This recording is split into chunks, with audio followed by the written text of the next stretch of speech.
What's up, everyone? Welcome back to another edition of Pack a Pod. Ladies and gentlemen, Black Ops 6 Zombies is out.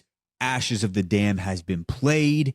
Easter Egg has been completed. And we are about to break it all down. But before we get into it, don't forget to rate this episode 5 stars if you're listening on Spotify. You can also click that follow button. That does a lot for us. And also, if you're really feeling like it, you can leave a comment down below. It really helps us out. 5 stars puts our show out there for more people to listen to, more voicemails to digest, all of that good stuff.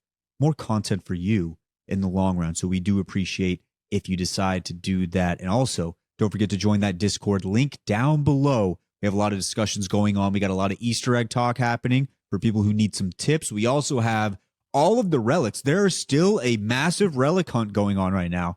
If you got any tips, you can throw them in there. We've only completed 2 relics so far as a group, and I believe out there in the wild, there's 3 relics that have been completed, but I haven't gotten full confirmation on that 2. third one. Still I only haven't 2? seen anything about a third. Yeah. Okay. I've I seen saw people something about... saying You guys got the on relics? Twitter that there's Mr. Peaks hidden around the map. Yes. And they found up to 8 of them at this point, and nothing has happened yet. Mhm. So they think there's more than 8 Mr. Peaks that you have to like deal with or interact with somehow. We gotta go there and So start looking. we will see. Yeah, we so got the relics last night, Richie. all of that Damn. is available. Rich, we'll get those relics with you. It's pretty easy, pretty fun, though. Yeah, it's easy. We'll get all those. But yes, all of that is available through the Discord. You can also just find a group if you're trying to find somebody to run the Easter egg with. All of that good stuff. We got a lot of ideas. people in there that are trying to play with other people. We got Yeah. an LFG chat in there, and a lot of people are trying to squat up. So if you don't have friends running the Easter egg and you want to, hop in the Cord. We got a lot of people that will. Almost 100 you- members strong right now. We barely started that bad boy, so things are going well. All of the housekeeping is out of the way, boys. Let's get into Black Ops 7 Zombies. Real quick, 2 more housekeeping things. Number 1, if you are a Spotify listener and you're confused as to why a bunch of episodes got re-uploaded on one specific night, that's on me. Hand up, messed up. I tried to upload the Put it video on the version stab. because Spotify allows you to upload videos, and I put the wrong video on wrong ones, and the only way you can fix that is by deleting them, and then they got out of order, so I had to delete like 8 of them. So that's why they're all like that. Which also means if you had commented on some of those, unfortunately the comments are just lost to the ether. But Re-comment. they're there. The dark ether. Re-comment the same The comment dark that you ether. commented 4 months ago. There you go. Yeah. And the other thing Easy. is Kyle is not here on this episode because it was his birthday this last weekend, so he hasn't played the map yet. He's still But recovering. our boy, he's Yeah. recovering. He's celebrating. If you're on the Cord, wish Kyle a happy birthday. Yeah, there it is. Happy 30th to the boy Kyle. It is a brand new era for Kyle, but he's taking a break. He still has. I barely recovered. I don't even know how I'm here right now. I don't know how I'm When functioning. We were live, I think, when he first hopped in, like after like y'all's that one night out, and he sounded so dude. dead. Yeah, it was I bad. said to him, I go, Fuck. Kyle, you didn't even, I didn't even know it was you. You sound like he just sounded so tired, but his voice was also gone. He's like, what do you mean? I was like, Kyle, I can't recognize your voice. You Bro, sound different. That's Kyle like post the warden sucking his Yeah. soul in Literally. Janus Towers. Literally, I had so many beers, I forgot my own gate code. I've lived here for almost 2 years. I couldn't remember it. I tried to climb the fence.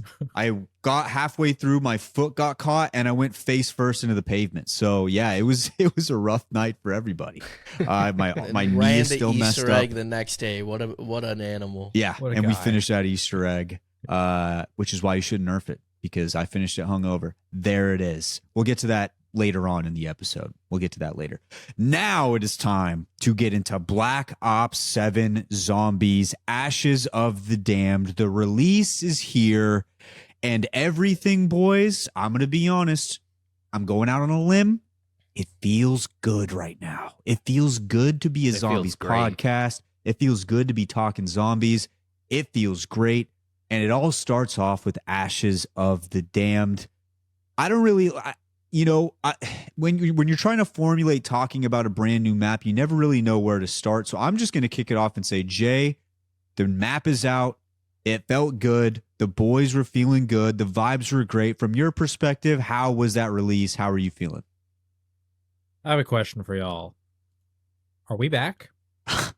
Ooh, Dude. I think we might The- be back. Dude, I'm so close to saying it, but I feel like if I say it, we're going to be not back. So I'm The going to only hold reason on. I'll I'm say not it. going to say we're I'll fully say it. back yet is I want to wait to see what Astra Malorum is going to have because it's coming out real soon. But I think we might be back. We're close. We might be. We're dangerously close. Ashes is truly everything I wanted Transit to be. We've talked about it at length in the past, which, bro, sometimes I don't actually believe that anybody from Trackers ever listened to our podcast, but the amount of things that we say that come true truly means that they are listening somewhat. Not to us, but maybe just the community at large. So shout out to they're them. listening to us. They could be listening to us because there's a lot of very specific things that we talk about where it's like, oh yeah, they fixed that. Maybe we try to like get an Easter egg thrown in there so like we know for a fact that they're listening to us. Like just put the Packapod like, logo somewhere. I don't know. Yeah. The Packapod logo is it's actually their logo. Just the Pack-a-Punch It's just a machine. Pack-a-Punch Okay, well, machine. don't admit that, So, bro. like, Shit, they're gonna get us canceled. we gotta if they use- listen, they know. Yeah, They know Yeah, this. yeah, exactly. So we got to do something That's true. more like Kyle's balls or something somewhere. Like, Yeah. wait, that's Yeah, not even. put- That's a GMB reference. That's I don't not know even if a Packapod. Packapod I was gonna say reference. Packapod doesn't even know that reference yet. Just Just put like put- Get like a hellhound and like put like something Yeah. to do with a wedding or somewhere. bring something back like that. the picture of Wyatt and Vulturate, like the OG. Yeah. Put that one somewhere. bro. Also, Imagine we'll they just send put, you the like, PNG who file. is this guy? Bro, you know how they did the jump They got it, scare they're of in the like Discord. old gen Richtofen? Imagine they did that shit. What if they actually did listen to us and one day we're like, oh, like people are like, there's this weird jump scare that shows this random picture of this guy in Vulturade, and we're like, oh Why my does he look- god. Why does he look so happy? Why does he look like he's about to pipe that shit down? He says just married above them. Or literally just, you know how they would always put help, but they never finish the P on like the doors? Yeah. What if they just put like Jumba is a yapper Mm, just they could somewhere, put but they that. don't finish it because it's like a new it's just a new way too Easter egg on long. every map involving one of us. Imagine. That'd be that'd nice. That'd be That'd be hot nice. as fuck. That'd be crazy. But it's truly everything I want transit to be, because we've talked about it in the past where, like, imagine you could drive the bus, or imagine if the fog area between POIs wasn't as awful to play in because the denizens just grab onto your face. Like, imagine all of these things, right? We even talked about, imagine if you had some sort of defense system, like putting a turret on top of the bus. You can do all of Bro, that. with I Old didn't even Tessie. think about that. The stuff inside, like Old Tessie, I truly think is sick. They even did more than we wanted, like where you have the laser beam on the front with the abomination heads, like which we don't record this out of order, but Richie talked about more, could potentially in the future talk about this in the voicemails maybe. The boost from the Pack-a-Punch where you can like launch off of ramps. I love the way that Tessie has brought innovation to the mode, because I feel like that is something that has been severely lacking. Like when I think back to BO6 and Cold War, truly there just doesn't feel like there's like that one standout mechanic in the map. And I think back to a lot of old, like all-time classic maps that exists. Like Origins was the one that brought in all the staffs for the first time, where you can each have your own wonder weapon, right? And then there's, you know, Dries and Drac, where you can like wall run. There's Gorod Crow, you can ride dragons. This one, you get a freaking truck that you can just pimp out and just drive around with the boys and go crazy. So I loved Ashes of the Dam. I think the vibe is all there. I thought the Easter egg was fantastic. I'm a huge fan of the boss fight. I think Wisp T is a great perk. I love the Wonder Weapon. Like the Wonder Weapon feels so refreshing because it doesn't just feel like some, like this is why I didn't love Reckoning. Like that Wonder Weapon just felt like it didn't feel like it did anything special or unique when it came to the Gorg effects. Versus this one, it does so much cool stuff that doesn't feel like any old Wonder Weapons of the past where we're just kind of reusing things. We've already talked about the bear and stuff back in the beta, but like the bear is really cool. I thought the Ravagers were much more of a threat than I ever thought before, because there's just so many times where you're just getting hoarded by zombies and there's a lot of Ravagers that are right at your feet and you have to deal with them pretty quickly. Truly, I really have enjoyed this map, and I think it's, at least compared to all the modern zombies that we've seen, I think it's the best map that Modern Zombies has ever produced. Rich, there was a lot there, but I'm sure you have your own stuff to add on to it, because I mean, man, we had so much fun playing this thing. What did you feel playing Ashes for the first time? So, I mean, Jay said, I think my biggest point, because I loved OG Transit. I did. I thought that it was fun. It was unique.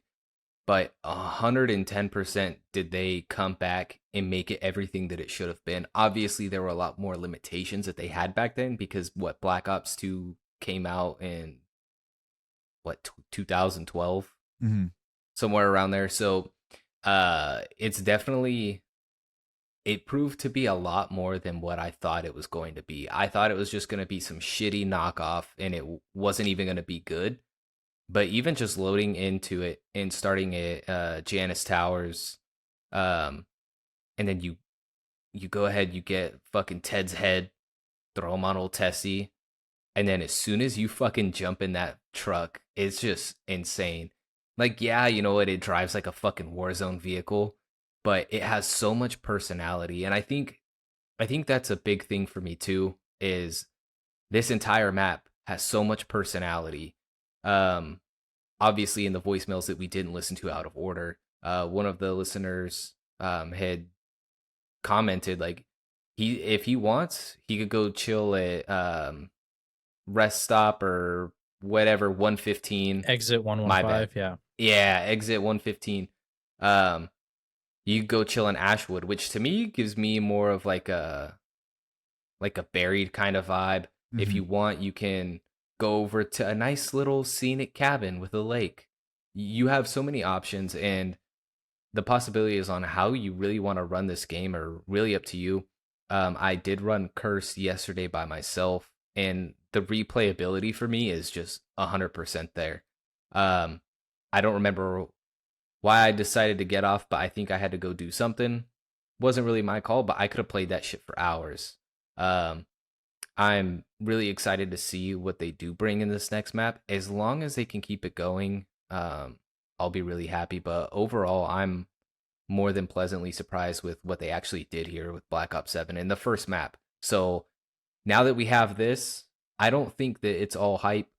I do think we're going to get some good production out of them. I'm just really looking forward to what they actually have in store. And so far, it's been a really fun ride, especially in Old Tessie. Jumbo, we talk innovation all the time. We want something new. We want innovation. We want all of these things. And with Modern Zombies, we just felt like we weren't getting it. It feels like with this version, Black Ops 7, it feels like this is what they've always wanted Modern Zombies to be. And maybe they just finally got the time to sit down and do it. I don't know. It's crazy, but what did you think? Well, yeah, like I think no matter what, unless for some reason they drop Tessie on Astra Malorum, which would be crazy.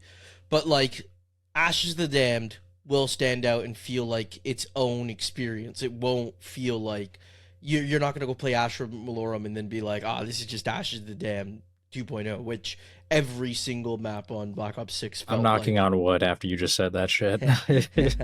Right? We're going to freaking get Tessie throughout the whole map.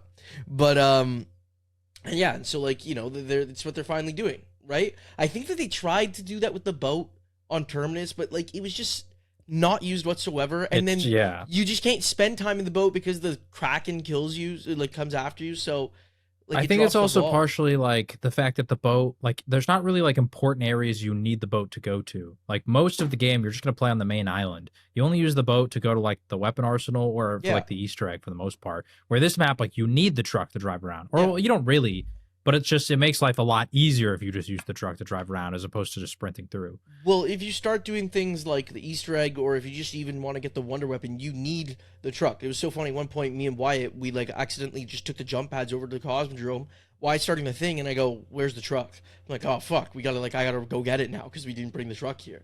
And that's actually what like is like the biggest fix from Transit, right? Like when you play Transit and something happens, like fuck, I gotta go back to like what's the first thing called? The first bus depot. POI. The bus depot. Yeah. You're like, I gotta go back to bus depot. Now you know that you have to like sit on the bus and wait the entire time. Where now, if like you need to go somewhere, like we get excited. I'm like, okay, let's hop in Tessie. Let's coming? Fucking test it out. The horn and like, yeah, you're just freaking going through the through the foglands or whatever, the in between. I feel like I've heard so many different names for them and everything. So, yeah, I was really happy with the map. In terms of innovation, I was really happy. I thought that they did a really good job with the Easter egg steps of using all the different aspects of the map, like using the in-between lands, using Tessie, using the wonder weapon. There was a couple ideas I feel like we threw out there like before where I was like a little bummed out not to see like something similar. I know we're not gonna guess everything. But I was like, ah shit, there's like a couple things they could have done there. One was like I feel like the family and like the Van Dorn farm was like like that was so I thought specific. there'd be a little more there. Yeah, they were so specific with like the trailers and everything. They kept showing it because of the beta, and then just it's like one little small point that has no reference. One thing that I kind of like about that is it really adds like the atmosphere, because it almost allows you, like, you can kind of think like what happened here, and then you can kind of make your own little story. I kind of fuck with that, but well, he's not I like mad that that. they're there. I think we expected in the Easter egg for there to be more to do with them, as opposed to just that one step where you like get his head to turn. Yeah, I would have liked more to do with like them and less to do with Klaus, for example. Klaus was like such a big part of the Easter egg, which was very much like, why are we using Klaus from Reckoning for everything? That's what I mean. But like overall, like those are like some critiques I have. I have other critiques we'll get Klaus into. from Mauer der Toten, by the way. Yeah, just I'm got gonna go so back many there. Before the pissed. comments My come bad, in. bro. You just got My fucking bad. owned, dude. I know. You got owned on TikTok. This is the good Klaus from was there a good Klaus in Mauer der Toten too? Yes, Klaus Okay. Mauer works exactly like this. Oh, Klaus does, okay. actually. That's where he got wow. introduced. Wow. Well, and actually, the civil protector from Shadows Evil. Well, actually. But overall, like I like those are like some critiques I have. I have some other criticism I think we'll get into here as we continue to discuss and get more specific with our thoughts. But yeah, I loved it. I'm fucking level 51. Like I've fucking been grinding because I want to just keep playing the map. Yeah. Getting into my thoughts on it and just the map overall is, I feel like as Black Ops 6 wore on, I went from probably one of the more positive people on it to one of the more negative, because it really just started to wear on me how simple everything was. There was no depth to anything. And really, once you got past the, hey, I'm grinding for this camo, you realize like, I could just play multiplayer. Like I could really just do anything. And really, this is just my playground. It's not that much different from the other versions of the playground out there. And it was really just not good. Like it just was really, really bad. There was no new mechanics, no new innovation, no new anything. And this one caught me so off guard. Like I was so excited. Just to illustrate this point, I have noticed that you've been very jaded over time, because you were, I think, way more positive about BO6 than any of us were. Yeah. Quite honestly, like you were so in until the tomb. When the tomb happened, but then Shattered Veil, I feel like kind of brought you back.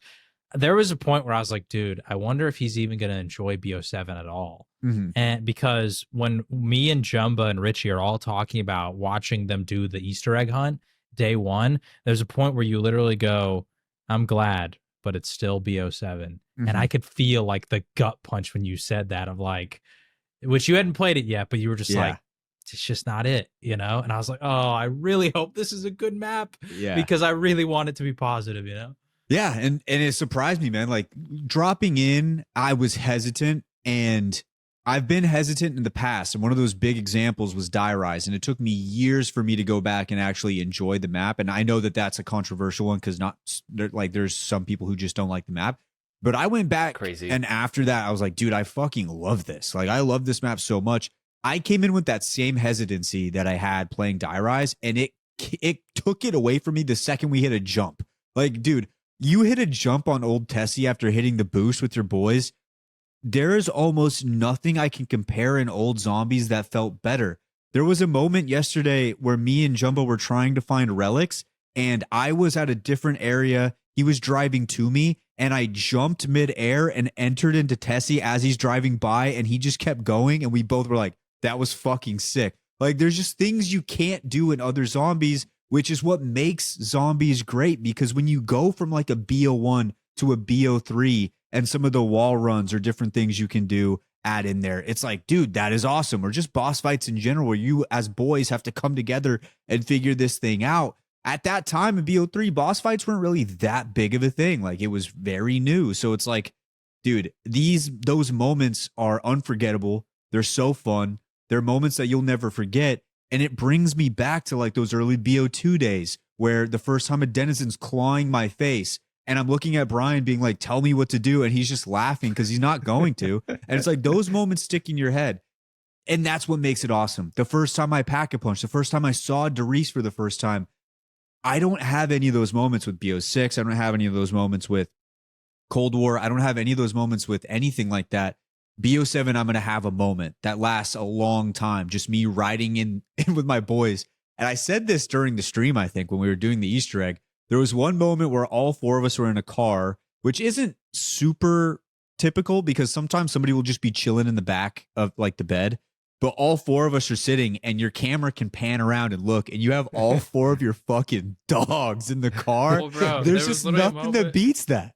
Right after we got the turret, because then we had two of us in the back seat, somebody driving, and the guy in the turret is like standing in between the two in the back seat, and I just like turn over to the right, and I'm like, I'm like cock eye level with the guy in the turret right now, and then I can't remember who was on the other side of the turret person, but they turned and looked at, and we were like making eye contact like between his legs. Yeah, and I was like, what is Dude, happening right now? It's just incredible. Like it just brings you back. It's like the first time. Jumbo. Oh, go ahead. I was just gonna say, it's even like if you think whenever we talk about like the Easter eggs and shit like that, like the things we had the most fun with and that we always bring up is Wyatt shooting Cletus. Like freaking the buried freaking wisp step. Like what are Shadows of Evil, which it was the glitch, so obviously like that's a thing. But I mean, even before that, you guys were struggling with like the meatball step. Like the things that we always look back fondly are the things that we struggled with. They like caused adversity and like because it made like fun memories and everything like that. And there wasn't anything in Black Ops 6 to make it memorable. We kind of like waltzed through most things. It was pretty easy.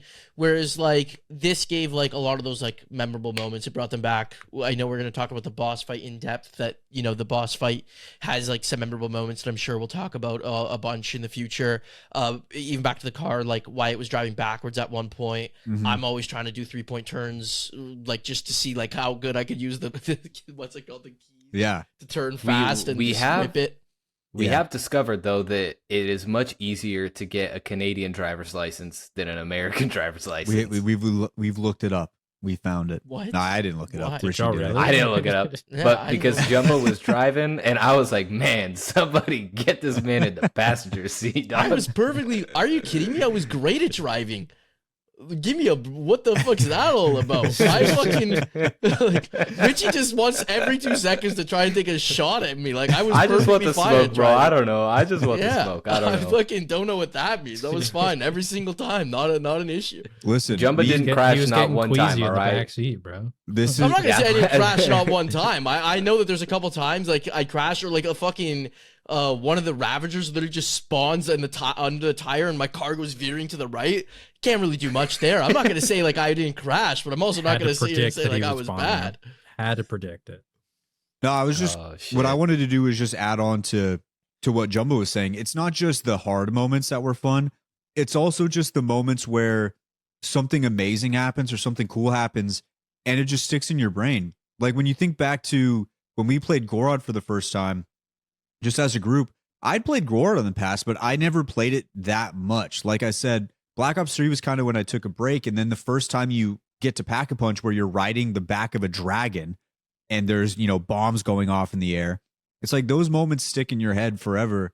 And getting to ride in the car with my boys, I'm just looking over. And not only are they my boys, they're my boys and characters that I grew up like loving to death, like my entire childhood. And it's like you have your boy's gamer tag over the top where it's like, I'm pretty sure Richie was Richtofen. I don't remember who Richtofen was, but I was Dempsey. That's my favorite. I think Jumbo was Nikolai. Jay, were you Richtofen? Or No, you I was Takio? Nikolai. Jumbo was Takio because Yeah. we had swapped. So We you had could to get swap on voice before, lines. and then I forgot Whatever. to swap back. It was just that moment where I'm looking over. I'm like, dude, this is something I'm going to remember because we're just all in the fucking car and we're grinding. Like that is what Black Ops 7 and Ashes of the Damned has given us. It's been fantastic. It was Guys. awesome and it was great. I think we need to try and do the boss fight car only. No one gets out of Nobody the car. gets Is that out? even Well, dude, possible? Nobody. When we talk about the boss fight, I was thinking there's so much replayability because the way we did it, we had super gobblegums. We were spreading out from the car. Like there was a lot of things that we could do that I would love to redo it and go challenge ourselves and get rid of some of those things. And I think it'd be a blast. No, we I should think definitely that'd try be it. fun. Yeah, I think car only could go crazy. Let's It'll be a lot harder because he'll just target us. Yeah, no, we'll probably will. we'll Yeah. probably just die. He- But but, it'll be like, fun. He 100% will, but like we you can know, get out like for revives, but like we gotta get Yeah. back in as soon No. as fast. I Oh, yeah. 100% If it's agree. healed, we stay in, and then if it breaks, then we get out. But when it's back, we're all back in. Yeah. Okay, so then I have one quick question that's related. When you're underneath him, Uh-huh. can he shoot his little missiles underneath Yes. himself? Oh, I found that out the hard way. So which we'll talk about the boss fight, but the first down of the game was me because I went to ram him and he backed up, and so I fell under him, and then he missiled the shit out of me, blew the car up, and killed me all at once. Oh shit. Okay. And so it had to be more than one missile because I went from full health, like the car was, I don't know, relatively healthy, to just insta dead. So he absolutely can. Okay. So I think we should go through this with all of the different aspects of Ashes of the Damned. And we've already talked about the vibe enough. I think we've touched on that a bunch. Let's kick it off with, I think, the biggest and most important thing, which is Old Tessie. Now, obviously, we've already talked about her a decent amount, but I think this might be one of the most key mechanics in any map in history. That might be a big statement. But Old Tessie is so key, so vital, so pivotal to this map that it's awesome. The only thing that I think everything is great. Like I said, most of the moments I was talking about were cool. I wish there was a little bit more add-ons, and maybe we just haven't found some yet. But what did you guys think about Old Tessie? Is there anything you would change or add on to Old Tessie to add to it? I think, Mhm. and this would be interesting in terms of, because people are talking about nerfing the boss, which we may or may not talk about in the future of this podcast episode. One add-on I think would be cool is maybe more armor somehow, like some plated doors or something like that. That just makes it a little more durable because it does die pretty quick in the boss fight, and also if you're out in the fog for too long, like it takes a lot of damage. Otherwise, though, I can't really think of too much else unless maybe they did something that was like better handling or like slightly more speed. But I really think that Old Tessie is sick. I'm a massive fan of how integrated Tessie is, not only to just the map itself, but also the Easter egg and the boss fight, because it once again, it just feels like something that the other modern zombies maps have lacked. When I'm even thinking back to something as integral as like the plant system in Zetsubo, which I know they kind of have brought back in this map a little bit, but like in Zetsubo, the plant system is super integral to so many side Easter eggs, to the main Easter egg for multiple different plants. Like you have to be managing that. And that's a very crucial aspect of the map. And I feel like Old Tessie is kind of like that version of Ashes of the Damned. Like it feels like something that not only is it fun, but I love the fact that they integrated it so heavily, because that was my one worry, is that Tessie would be like there just to kind of move you around, and then it'd feel more like the boats as opposed to what it ended up feeling like. I was worried that you weren't gonna have, like, when I heard about the jump pads, I was worried that like those would just be so much more efficient that you wouldn't use Tessie at all. Which then, funny enough, I found them to be very much actually a balance. Like I was using the jump pads a good amount. Like the 500 cost didn't even like kind of deter me away. But there's a lot of times where I'm like, okay, this time I can't be using a jump pad. I need to take Tessie here. So I like that. The only thing I would change, because I think everything else is pretty sick, and other than Jay's additions, those all sound interesting, but a first person mode, only for like a little bit of the more immersed feel. Like I think that even in that case, I'd probably still use third person majority of the time for the effectiveness, but I think a first person mode would be just so cool to drive through the outlands and everything like that. Just That actually would be in the car. very sick, dude. Imagine boss imagine. fight first person only. Yeah. Bro, but then think about this. You're driving first person and you look over at your dog in the seat next to you and you're just Yeah. mobbing, bro. That's what I'm saying. He's got his They arm out need the to window. add some like emotes that you can do in the car too. So when you're in the side Yeah. passenger seat, You you can just just like do dap up. shit towards your boys. Yeah, you just dap up in the middle of fucking Old Tessie. It's so sick. Yeah. So So that's just something- all like small fun shit that's like that's personality that we miss from zombies, you know? Yeah. Something I learned that maybe this will be a tip for everyone if you haven't noticed this. When you're in Tessie, So the driver, like when they drive over like the healing pods in the in-between areas, they will get either essence or salvage. Funny enough, what I noticed this when I was playing with Wyatt is like every single one gave salvage except for 2 going from I believe, no, not Blackwater. It's going into Janus Towers. One of the ones I think from Farm into Janus Towers give you essence. But other than that, they all give you salvage. If you're standing on the roof of the car, you won't get that. But if you're in the car as a passenger, you'll also get the salvage and everything. So get in the car. Get in the car. How much do you get? Is it like a lot? Each pod was giving me 200 salvage, which for early game was pretty crazy. Yeah. Okay, Some maybe of them that gave is me- why I had so much This is salvage. what I said to you yesterday. I was standing on the roof. I didn't know that was a thing, but then also I was Yeah. like, there's no way it's that much. But No, it's no. 200. That makes sense because You I should was just thinking in my drive mind, like, forever. I didn't really go. I didn't go for the healing pods very often between POIs personally because I was like, I just don't need them. Like there was sometimes that you did, but that's why I was like, there's no way that's why. But 200 is a lot. Yeah, there was a couple that might have given 100, but I was seeing a lot of 200s. And then the last like 2 that I'm talking about going into Janus Tower, one would give 300 essence always, and one would give 100 essence always. I have saw a recorded, I can couple. look through. I saw a couple that would pop up with 500 essence. I There mean, you it's go. still like It could all be essence is random. essence. It just I felt like I always noticed it was the same 2 giving me essence, and the other one's giving me salvage. But like it could be random completely. I like that Yeah, Jump the, brought up the launch pads because sorry to go on this, but I think the jump pads, while yeah they do add a balance, it's almost like too you don't have to worry about your boys being at another spot of the map. You can Yeah. figure out a way to get there without putting yourself into the in between zone land area, whatever you want to call it. Like you don't have to take that risk. You can just easily get to somebody if you need to, especially if somebody goes down and you just hop on the jump pads and you just bounce over there real quick. So I do like the efficiency of that.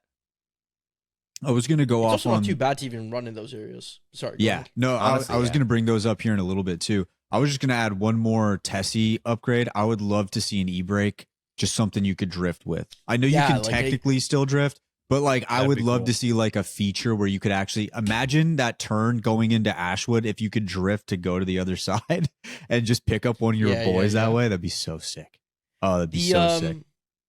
You mean the one from like when you're driving like in Ashwood, where you could like either go from the Cosmodrome to exit 115 or farm to Black- thing, Yeah, hitting yeah. that. On Yes. M&K, like you drift a lot more because like you're not using an analog stick. So all I do is I hit like AD and the car just slides. So Yeah.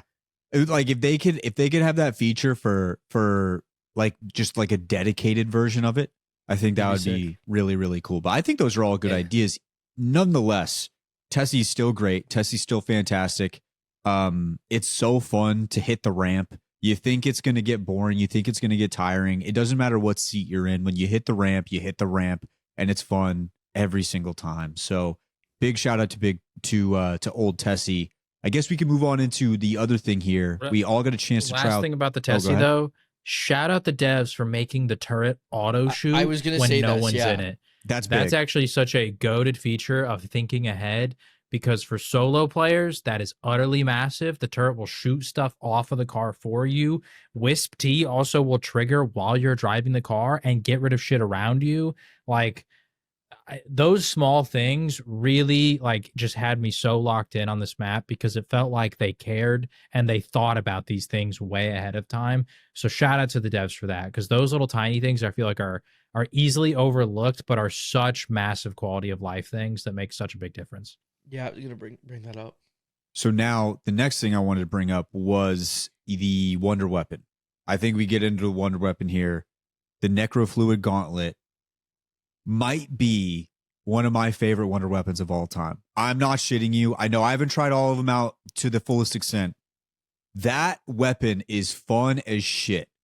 That you can use it however you want. I've watched everybody use it a little bit different of a way, but what I love to do with it when you finally get it upgraded, I shoot 3 times on the ground, I walk the horde over it, and I call it back.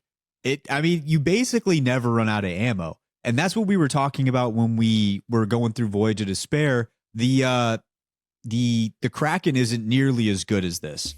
But the fun part about it, and when we talked about it, was the fact that you could just shoot forever feels really good. Like it's fun because it's like a wonder, you just shoot a cannon a bunch of times. This one's the same thing, but it's 10 times better, 100 times better than the Kraken, where it just explodes and you can do whatever. You're basically setting up mines and exploding them wherever you want.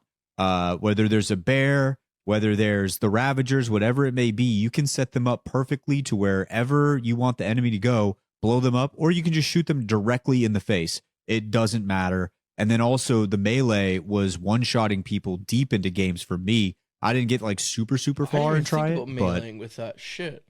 Yeah, dude, it was like one-shotting. slap him with the claw and it does a lot of damage. With melee mock on round 36 when we exfilled, it was still one-hitting people. Badass. So, I mean, it's badass. I loved it so much. What'd you guys think?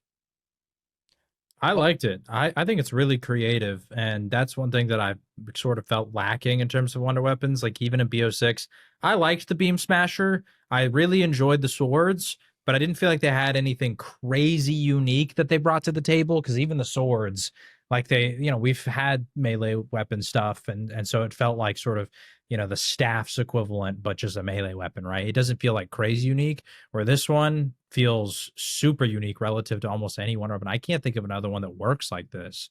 So props to the devs, because this has been a major sticking point for me on BO6 was a lack of creativity with wonder weapons. And I thought this thing was sick. I love all the different uses. I like the overheal. Once again, a very small thing that I feel like shows how deeply invested they were into making a lot of this stuff great.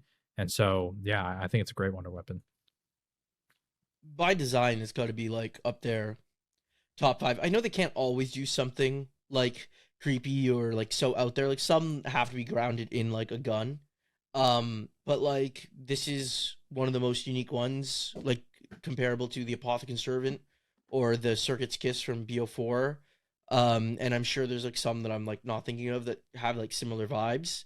But yeah, like it's just so unique and got that crazy design to it with it being a gauntlet and almost like very spider-like.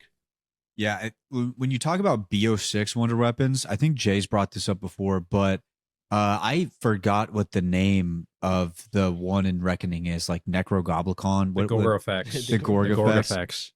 Dude, I think that gun was like, let's just make it look weird. And there was really no subs. It was basically just the we're gonna make it look functionality is weird. Yeah, it just doesn't work. This one, it's got a look to it, and it comes out to play, and that's awesome. And it makes for we've talked about this so many times. It just makes for a better experience on a map overall. So that's where it's at. Other than that, I think we've got the wonder weapon. We talked about Wisp T a little bit already. Do we have any drawbacks? This isn't a drawback. I want to know y'all's real thoughts, because this was something that I think I was wary of when this got announced. How do we feel about the OG4 coming back? Oh, that's big. Jumba? I mean, yeah, I was happy about it. Like I like that it's like a different version of them. So like there's actually still something to like I'm like interested to like see like what they're all about. Like when I'm listening to like not just the voice lines in game, but like in the cutscenes, like I'm always kind of like intrigued about what their interactions are going to be, because like while it is the characters we know, there's just something different about them like the whole time. So that's I'm always looking forward to. The voice lines are fucking wild, like funny. But like me and Wyatt had one from Dempsey. We were both Dempsey, so we got it at the exact same time. And he said, what was it? I would eat a dead donkey's ass for a chance to have some cornbread right now. Yeah. And like I thought, I only heard it on mine. And I go, Dempsey just said, he goes, yeah, I heard that. No, I think I think the exact line was, I would eat the ass of a dead donkey for some corned beef on rye. Like he was talking about like a sandwich. Like yeah. Something weird. It was like, it was out of the blue, but it's something Dempsey would say. Like it was a little bit further. I don't remember freaking Dempsey saying shit like that. He used to say a lot of just like outlandish shit, but I don't think they ever took it to that level. But I like the fact that they kept Dempsey the way that Dempsey was in like his his voice, his tone, whatever. He's always kind of like more amped up than a normal person would be. but they did add in the personality aspect that maybe he's pushing things a little further than like a Primus Dempsey or an Ultimus Dempsey would. Like he's taking it to another level. So you're getting the same, like, hey, he's going to vocalize himself, but this guy's going to vocalize himself like a little bit more intensely, or with different vocab than, you know, the other two Dempseys would. So yeah, no, it was wild. It was a wild voice line to hear for the first time. Funny enough, I haven't played Richtofen at all. I just realized in this moment. I've played everyone else. But, like, there is something just about having, like, those original characters back and, like, hearing the voices just subconsciously as you're playing and, like, them throwing out voice lines. That does just bring something back to you. Like a feeling that I was playing a bunch of Nikolai and, like, that I did not get playing, like, freaking Maya or fucking Gray. So, yeah. I saw people on day one using, like, there were two of them were, like, this crew and two of them were the other crew. I have no idea how you're not just booting up. And I'm talking about, like, OG zombie YouTubers. I don't know how you're booting up as the BO6 characters and not the OG guys. Yeah. So I just want to say about Richtofen, he's back to being sus, bro. crazy, Let's yeah. go. He has a Super line fucking where he sus, says, he said, "It feels good when I put it in and take it back out." That's hot. That's fucking hot. And he's right about that. He has by the another way. one where he says, "Like some drinks, you don't drink it for the taste." Oh my god. That's That hot. could mean multiple things. There but was I think a crazy one about Hitler in there at one point. Like I was he's, watching Raffle he's got Waffles. some crazy Yeah. lines. I missed it, but they all just like paused for a second and said something that referenced Hitler, and I was like, I need to like, yeah, there was apparently something outlandish. Yeah, he's got some absurd stuff. Have any of y'all besides Wyatt and I, we did the Dempsey side Easter egg. Did y'all do that? I have not done it yet. No. Have y'all seen anything about it? No. Should we put a It's spoiler only warning? Or should we not say it? We just won't say anything about it. I'll encourage everyone to go look up the steps for how to do the Dempsey side Easter egg. It's basically when you're on your way up towards the Ascension area, there's like a crashed plane, and you have to be playing as Dempsey. And when you walk over there, there's like a dog tag. Just interact with the dog tag, and you'll see it. But the fact that they added stuff like that, I think, is really cool. Me and Wyatt were speculating they're going to be doing that for the original 4 for probably each of the maps based on which map is supposed to be at which person. So, I mean, yeah, I really enjoyed the original 4 being back. I was wary about it, but I like the fact that they're not the same like ones that we know. The only thing I will say, as a Takio guy, I don't like his voice. I really don't. He sounds American, just like straight up. He sounds like a Japanese guy that has lived in America his entire life. Like, and I know it's funny because I think the Jumbo brought up the original voice actor is just like a random white dude, and which not random. Sorry, shout out to Tom Kane, I believe. But then the current guy is now I think Japanese. So but the original voice just sounded so much. First off, I think the current one sounds a lot younger than the original one, which I don't like because the character looks older. He just sounds less mature, and like I said, he just sounds like an American dude. So I don't love the voice. I'm not gonna lie. I haven't played with Takio yet, so I haven't really gotten in there to check it out. But it's also jarring because we were speculating on the idea of he's from the 1500s in Japan. So it's then how does he have this accent? That's even more concerning. Okay, let's say maybe some explorer sailed on a ship to Japan and met him there and taught him how to speak English. How does he have such perfect fluent English with an American accent? That's my concern about it. He doesn't even sound like the character Lore, which is a little frustrating. I just straight up wish they would have just had him only speak Japanese. That would have been so funny. It would have been so much cooler. We were talking, did we say this on a previous podcast? Me and Jay were talking about the Groot kind of thing. Yeah. Okay. I think I Where brought the up characters Chewbacca. all understand him despite not knowing any Japanese. Everyone understands him, but we'll get subtitles, but everyone responds to him and understands him, but he only speaks Japanese. Would be so funny. Yeah, no, it was a comment I saw on a YouTube channel where it was what if it was the Han Solo Chewbacca effect? And I was like, dude, please, for the love of God, make that happen. And unfortunately it didn't, but it would have been a great idea. As far as what I think, I was never really opposed to bringing back the original characters. I always to me, especially if you can find a way to bring them back in a different timeline, fucking do it. Because I just love those guys so much.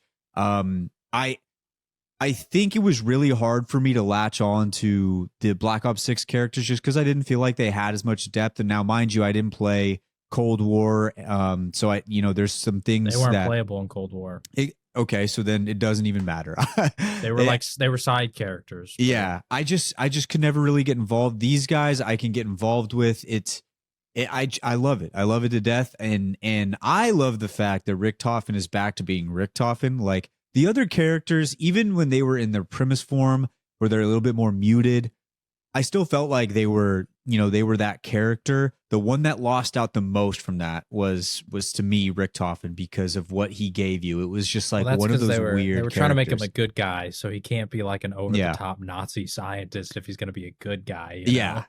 Yeah, so it's nice to hear them back. It's nice to see them back together. And going into the Dempsey cutscene thing, dude, it's going to be really cool if they do this for all 4 characters. So if you don't know, there is a slight cutscene, but then it goes into a playable cutscene where you get background on Dempsey and where he is. And let me tell you this right now, it's kind of jarring. It's pretty surprising on how Dempsey's gotten here. It's not like a good story.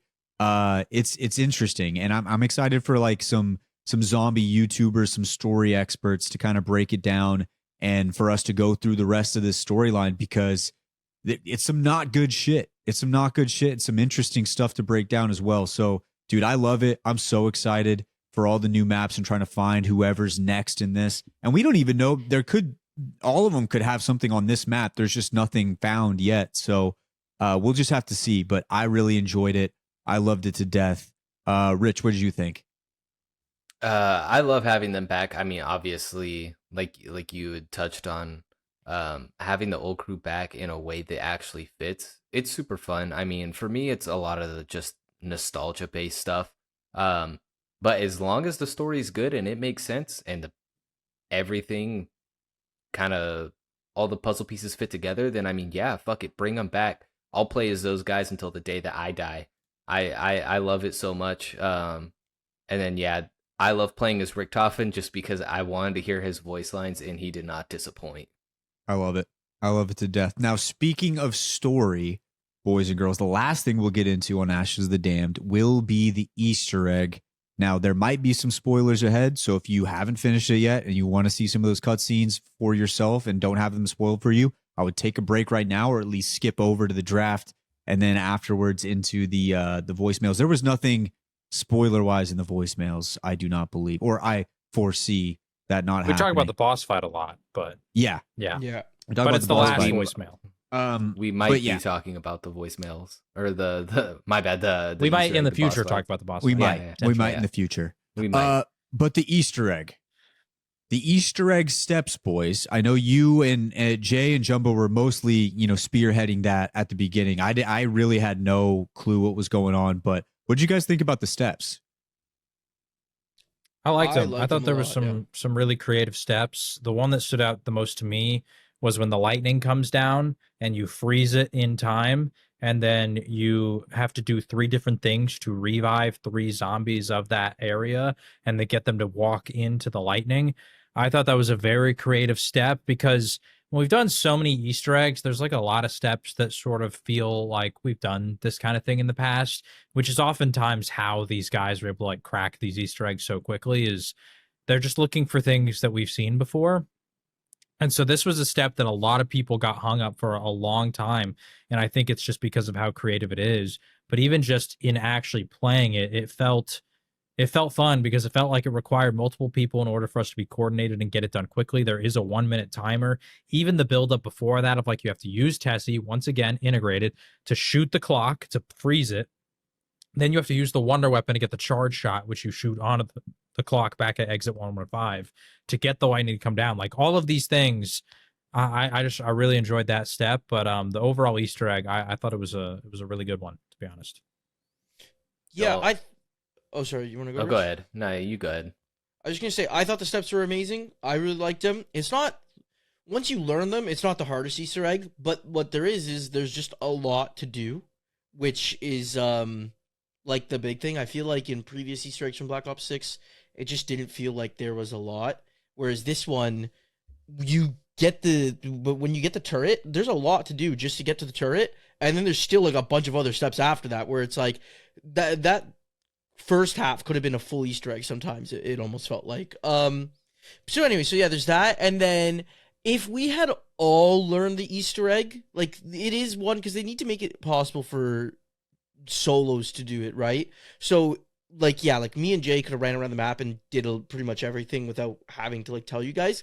But if we all learn the Easter egg, the collaboration on how like refined you could get this one done, I think would be really cool and interesting to see, like how fast a 4-man team could rip through the Easter egg, because basically like you can each go to a different POI and start like working on trying to get different parts for the first part. All of us can get the wonder weapon and get the different keys later on before we get the turret.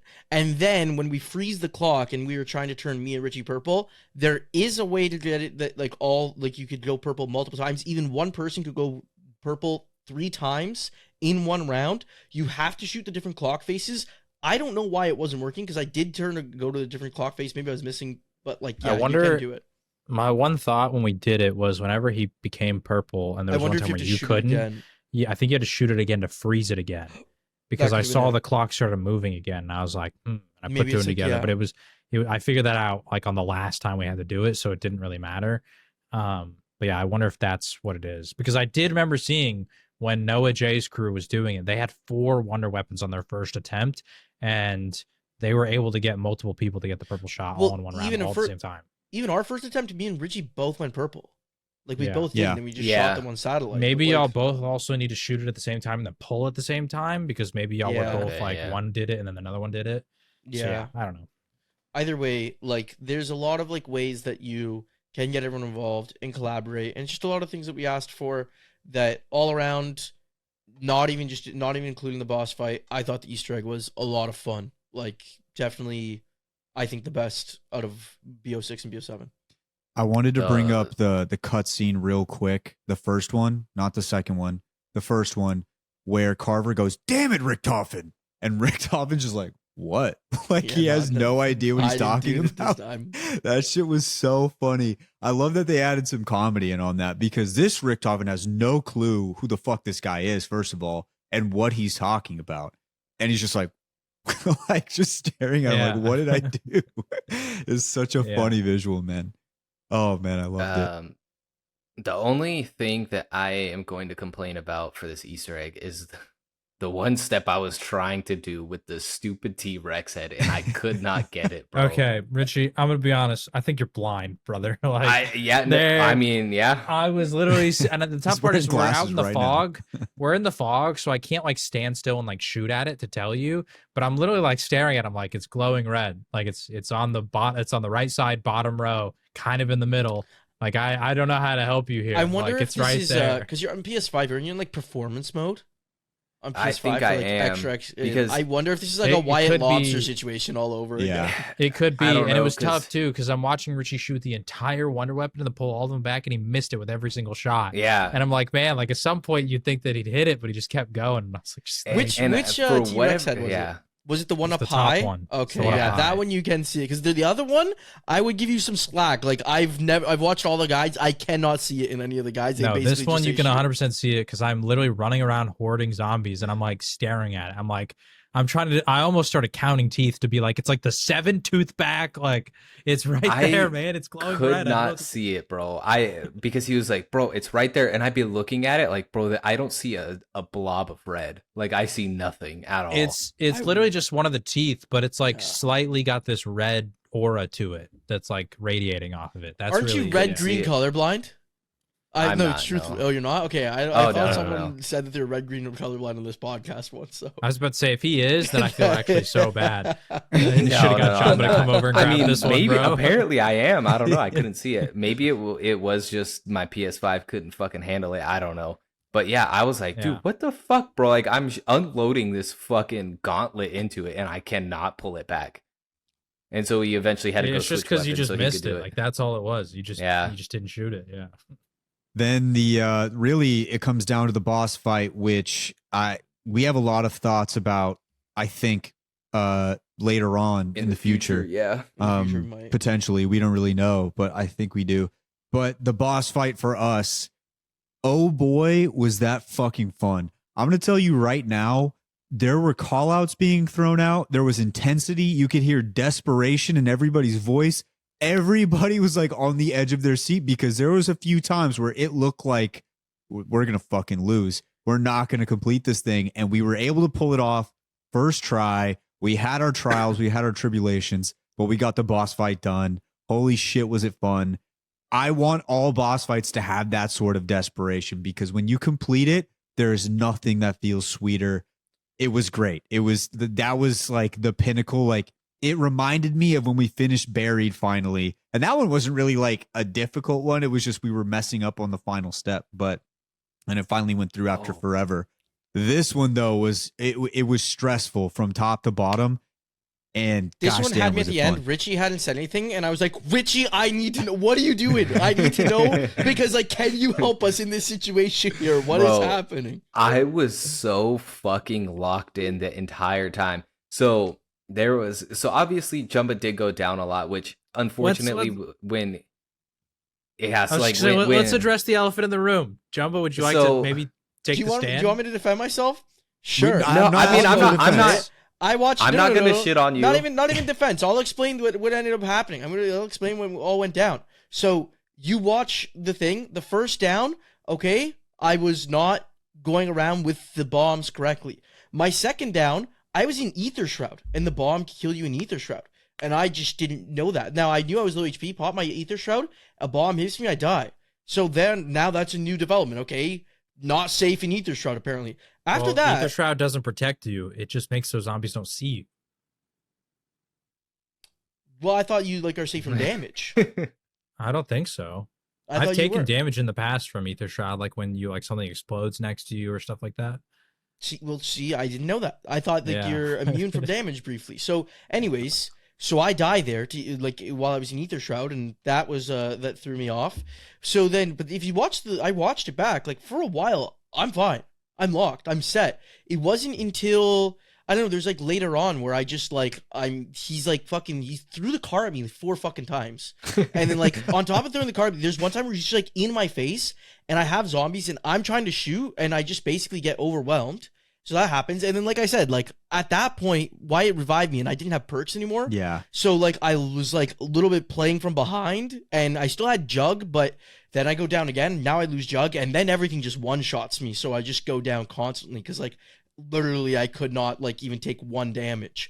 And I just spent a little bit too much time focusing on damaging the boss. We hit Idolize at one point.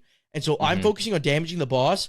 I'm looking around me. There's no freaking zombies. Idolize goes out, and within 5 seconds, there's a swarm of zombies on me. I'm like, I can't fucking win at this point. So, yeah, I went down a lot. I know that I was the cause of us having some stress and needing to waste gobblegums quickly for me. I also want to say though that after the Easter egg, we said that shooting the freaking boss didn't really do that much, and it was all the car. I watched, and I was chunking damage, beaming him every time I shot. So I was like, it was worth it to shoot and to dump mags into him. It's just that when you're shooting, it just goes down in intervals, so it looks like not a lot. But if you looked at the aggregate, it looked like 1 car hit almost every time when I would freaking dump a mag in there. So yeah, maybe not exactly, but it was definitely worth it for us to shoot.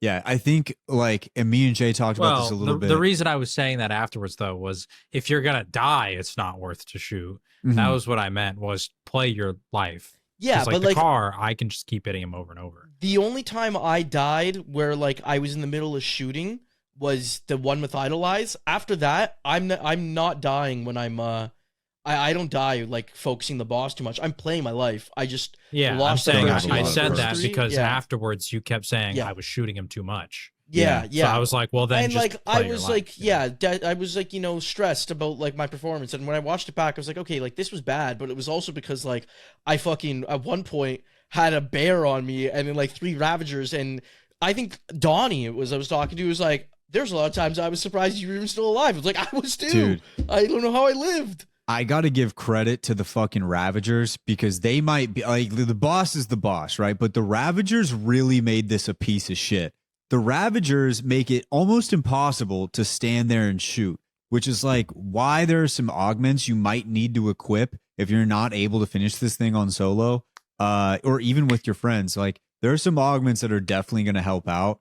One of them being the one where you can sprint while running. Yeah, you have to unlock it. It takes a while. It takes a while, but the Ravagers kick your ass. Like they are on you from start to finish. And if you're not careful, because this boss fight doesn't drop a whole lot of armor, like it's not good. You're just getting absolutely chunked the whole time. I also have to throw my hand up too, because me reviving Jumba without, I think Jay still had the ability to do a. Well, so I was saying I was going to come use my near-death experience to revive him, and then you just stuck it. You didn't even say anything. You just grabbed it. And then I was like, oh, shoot, he's up.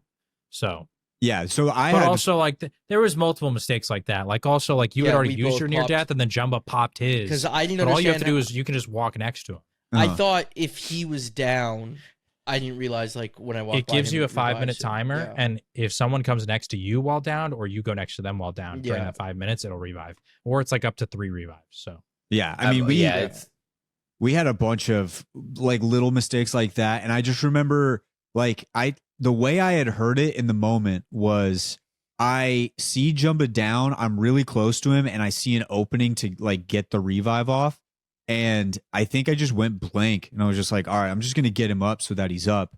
And then after that happened, and it ended up being okay. And there was the dying wish thing, by the way. So the dying wish thing. The dying wish thing was that like, so the first time I went down, I think what happened was I fixed the car, but I was behind the car and a zombie wraps and like is smacking me as I'm like fixing the car.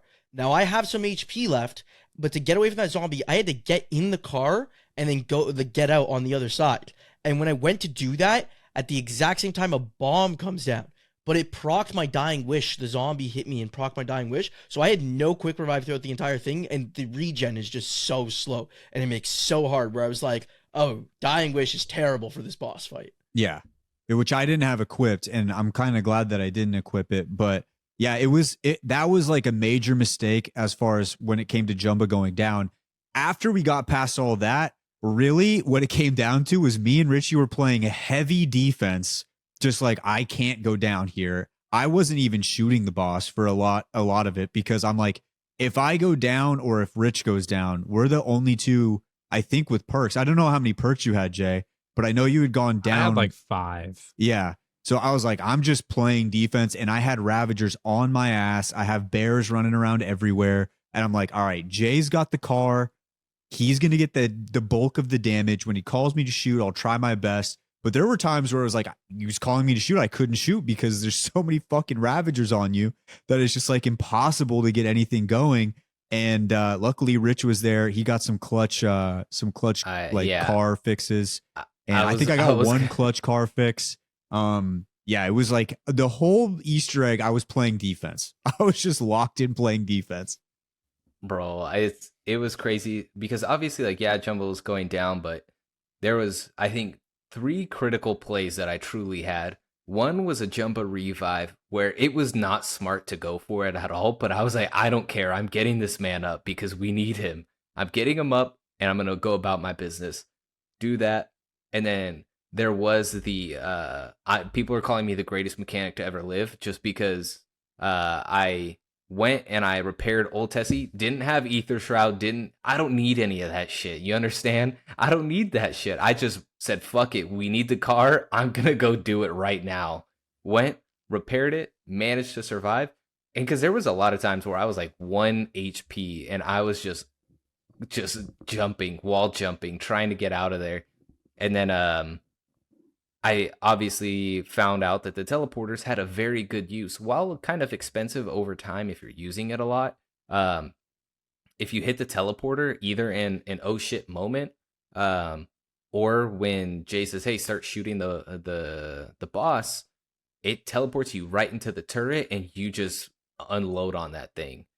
So that was definitely a clutch way to kind of get some extra damage. So to the people who are playing with a squad, if you want kind of like a surefire way to get some extra damage, by all means use those teleporters, because and have like a designated person. Hey, my entire role is to just hit the teleporters. And I will say, whenever I would ram him, I would then manually swap into the turret myself. So when you guys were teleporting, I just kept driving. But at least the beginning, and it is tough too though, because I couldn't drive. Sometimes he would be at an angle where I can't put the turret high enough, Yeah.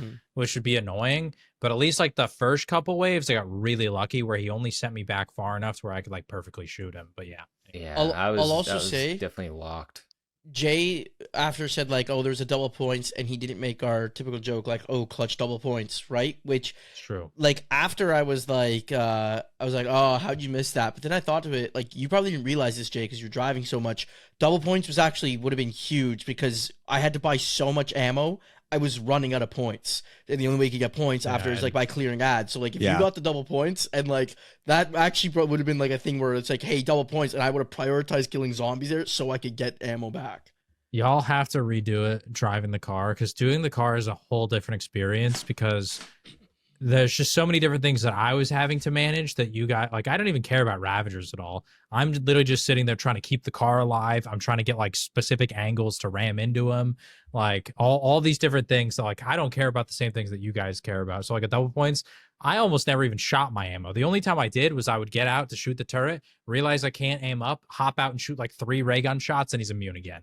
So like that was it, you know? So yeah, I didn't even realize that. I was probably, if we didn't finish that Easter egg when we did, I probably had one more buy of ammo left in me, and we would have just been fucked because I had. Well, if y'all said like that, no though, money. I could have swapped, because I probably had like 80,000 points saved up, and you know, so I could have afforded ammo. But yeah, And I want to point out this one last thing.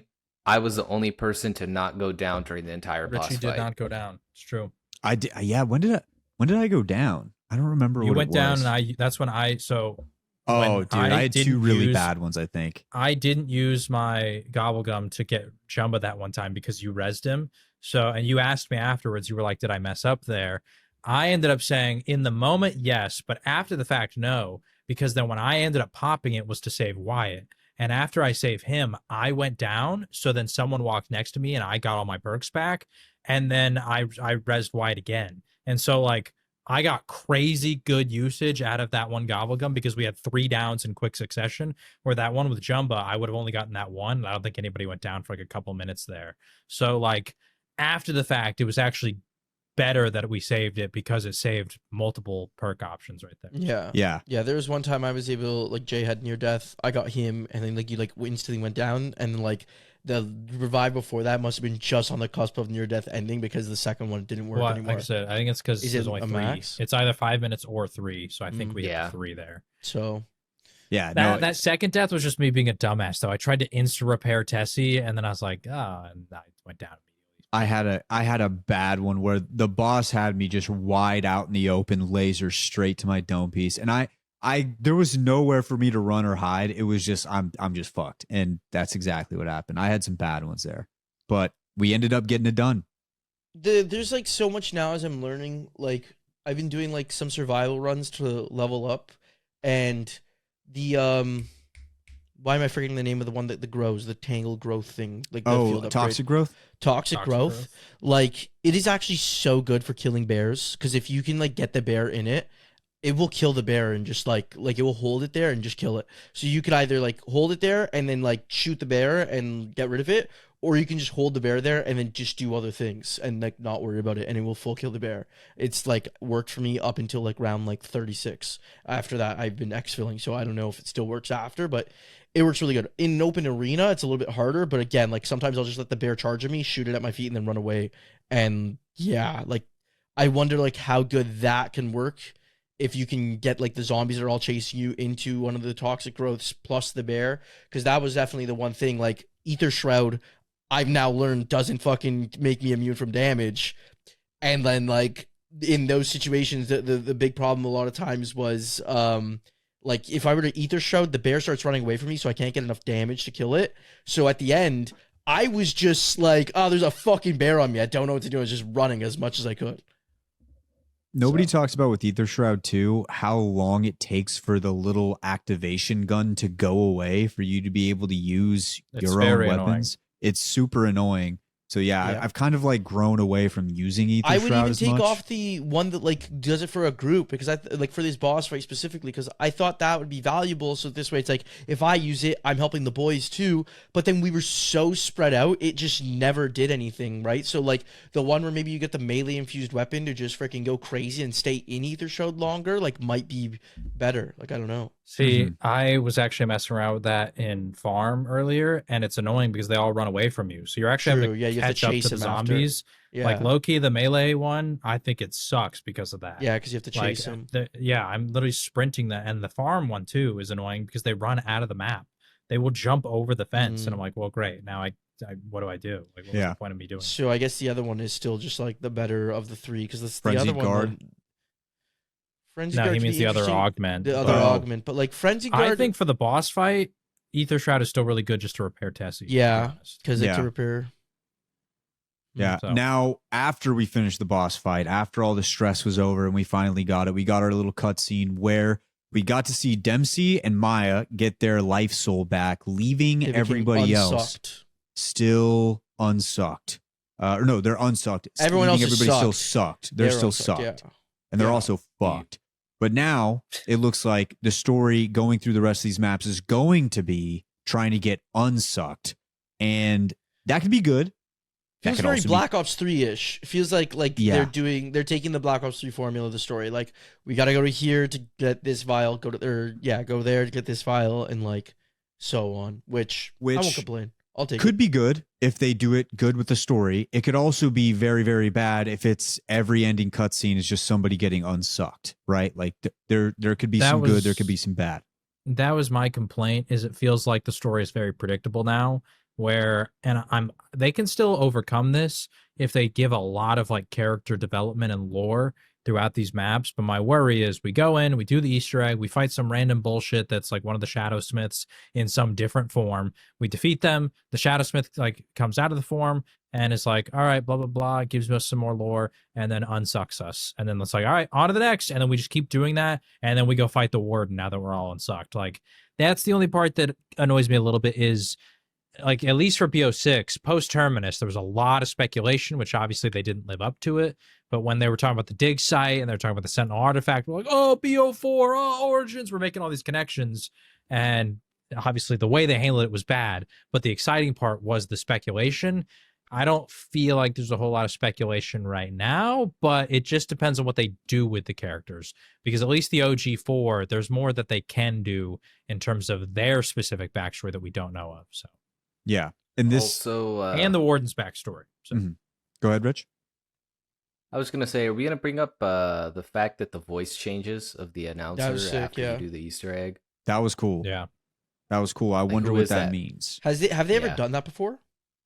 With the announcer yes. changing. Yeah, yeah, with Rick Toffin taking over for Yeah, Samantha. yeah. Yeah. That was so long ago though. Yeah, a long time. Yeah, Yeah. very long ago. But like, does Rick Toffin take over? No, the Easter egg just ends though. When you blow up the Easter egg, you keep playing. No, you keep playing. Because And remember, he takes I it kept over? playing and Yeah, y'all were yeah, like, yeah, are yeah. y'all going to 1,000 Yeah, kills? yeah. Which, yeah.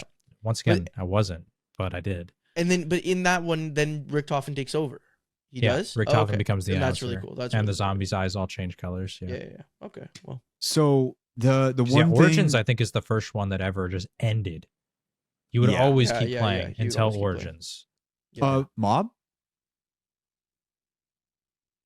Does Mob end? Mob, if you end the cycle. if you end the cycle, there is a Okay. way to end it Okay. but you can keep playing it if you don't end the cycle. I was gonna say, the one part that worries me on Jay's point was the fact that the Dempsey storyline doesn't get expanded upon inside that ending cutscene, because like I said, it's kind of some heavy shit. And when you think back to Black Ops 3, Zetsubo no Shima, all the maps really, you kind of figure out something about this character that when you're putting them to rest, they kind of have to come to terms with. And in this one, the Dempsey storyline gets opened up, but they don't really close with it.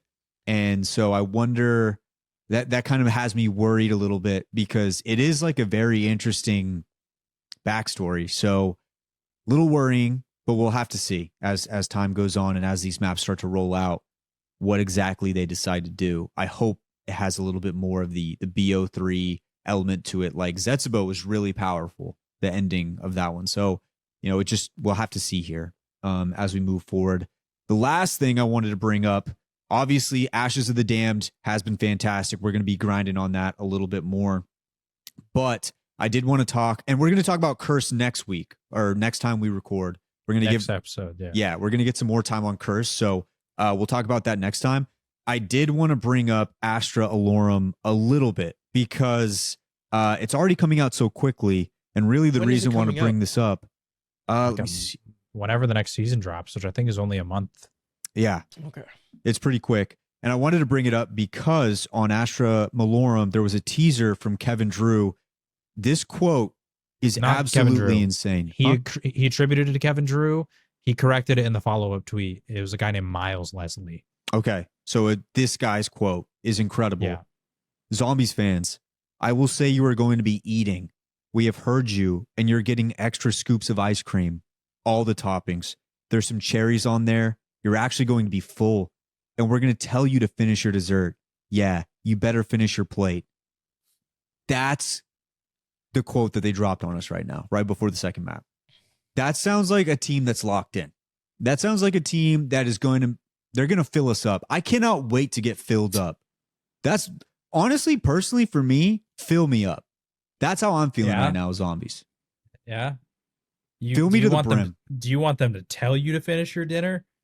You better I appreciate it that way. I obey orders. Finish your dessert. I want a clean plate. This instills confidence in me. I saw because he attributed it to Kevin Drew, and then he was like, "Oh," and he added a reply to it and said it was actually Miles Leslie.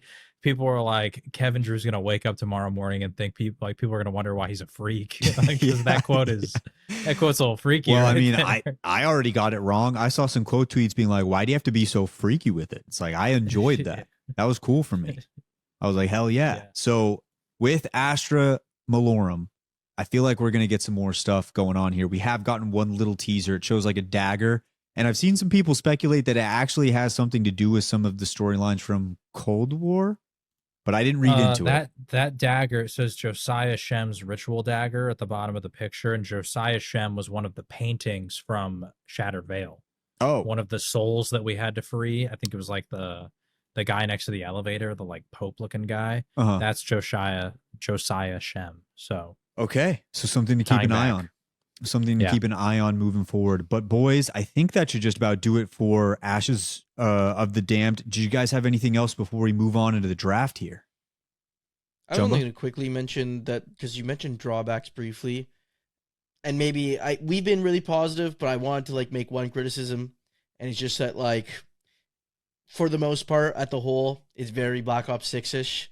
Like I know they made improvements, and my biggest annoyance is just that I think this is the best Black Ops 6 map that should have been on Black Ops 6. And we don't have to go too crazy with it, but that was probably my biggest criticism.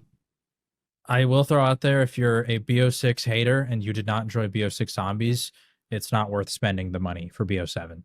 Just going to be real with you, because if you don't care for the mechanics and all that stuff, and we have a voicemail, we might have a future voicemail of a guy who actually disagrees with this and says he's a BO6 hater and actually enjoys it. So if you're just a straight up Zombies fan, maybe give it a chance. But if you're listening to this and you were already on the fence and just you did not enjoy the BO6 core gameplay, I'm not talking about the maps, just the core gameplay, it's the same core gameplay.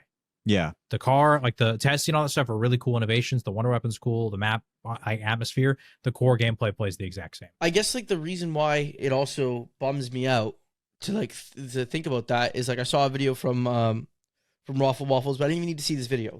I'm very much YouTube head. I follow this stuff, and I was seeing that a lot of the content on YouTube surrounding Ashes of the Damned has not been performing nearly as good as Black Ops 6 maps did. And yeah, there's a lot of things Battlefield came out, Arc Raiders came out, so there's a lot of people playing other games than just Call of Duty. But the fact that it feels like this is the best map they've released in a really, really long time, and this is content around this is performing like Reckoning, which is end of cycle Black Ops 6, and there wasn't a lot of hype for it because it wasn't this pinnacle, a Revelations type map. Instead, it was the downfall where everyone was pretty upset with Black Ops 6 by that point. Yeah, it just bummed me out because like I remember last year when Terminus came out and we were talking about it and seeing how the content was popping off and how well everything was doing and the excitement around zombies and everything that they promised to bring back. And then I just now a year later, I'm like, they fucking killed all the goodwill that they built. Because like you want to like go with comparisons, his Tomb video did 3 times better, had close to 1 million views for the Tomb Easter egg compared to the Ashes of the Damned Easter egg. And that doesn't even, he didn't even show the statistics for what his Terminus one did. But I remember I was like, this guy's eating good because Black Ops 6 came out and I think he did 70 million views in a month. Bro, he went that first month. I think Black he did Ops 6, 70 million views. He went crazy. And I'm talking long form views. I'm not talking short. Waffles was going insane. Like shout out to him because he not only did they pull views, they were grinding. He was putting out crazy. He was putting out like 5 videos a day.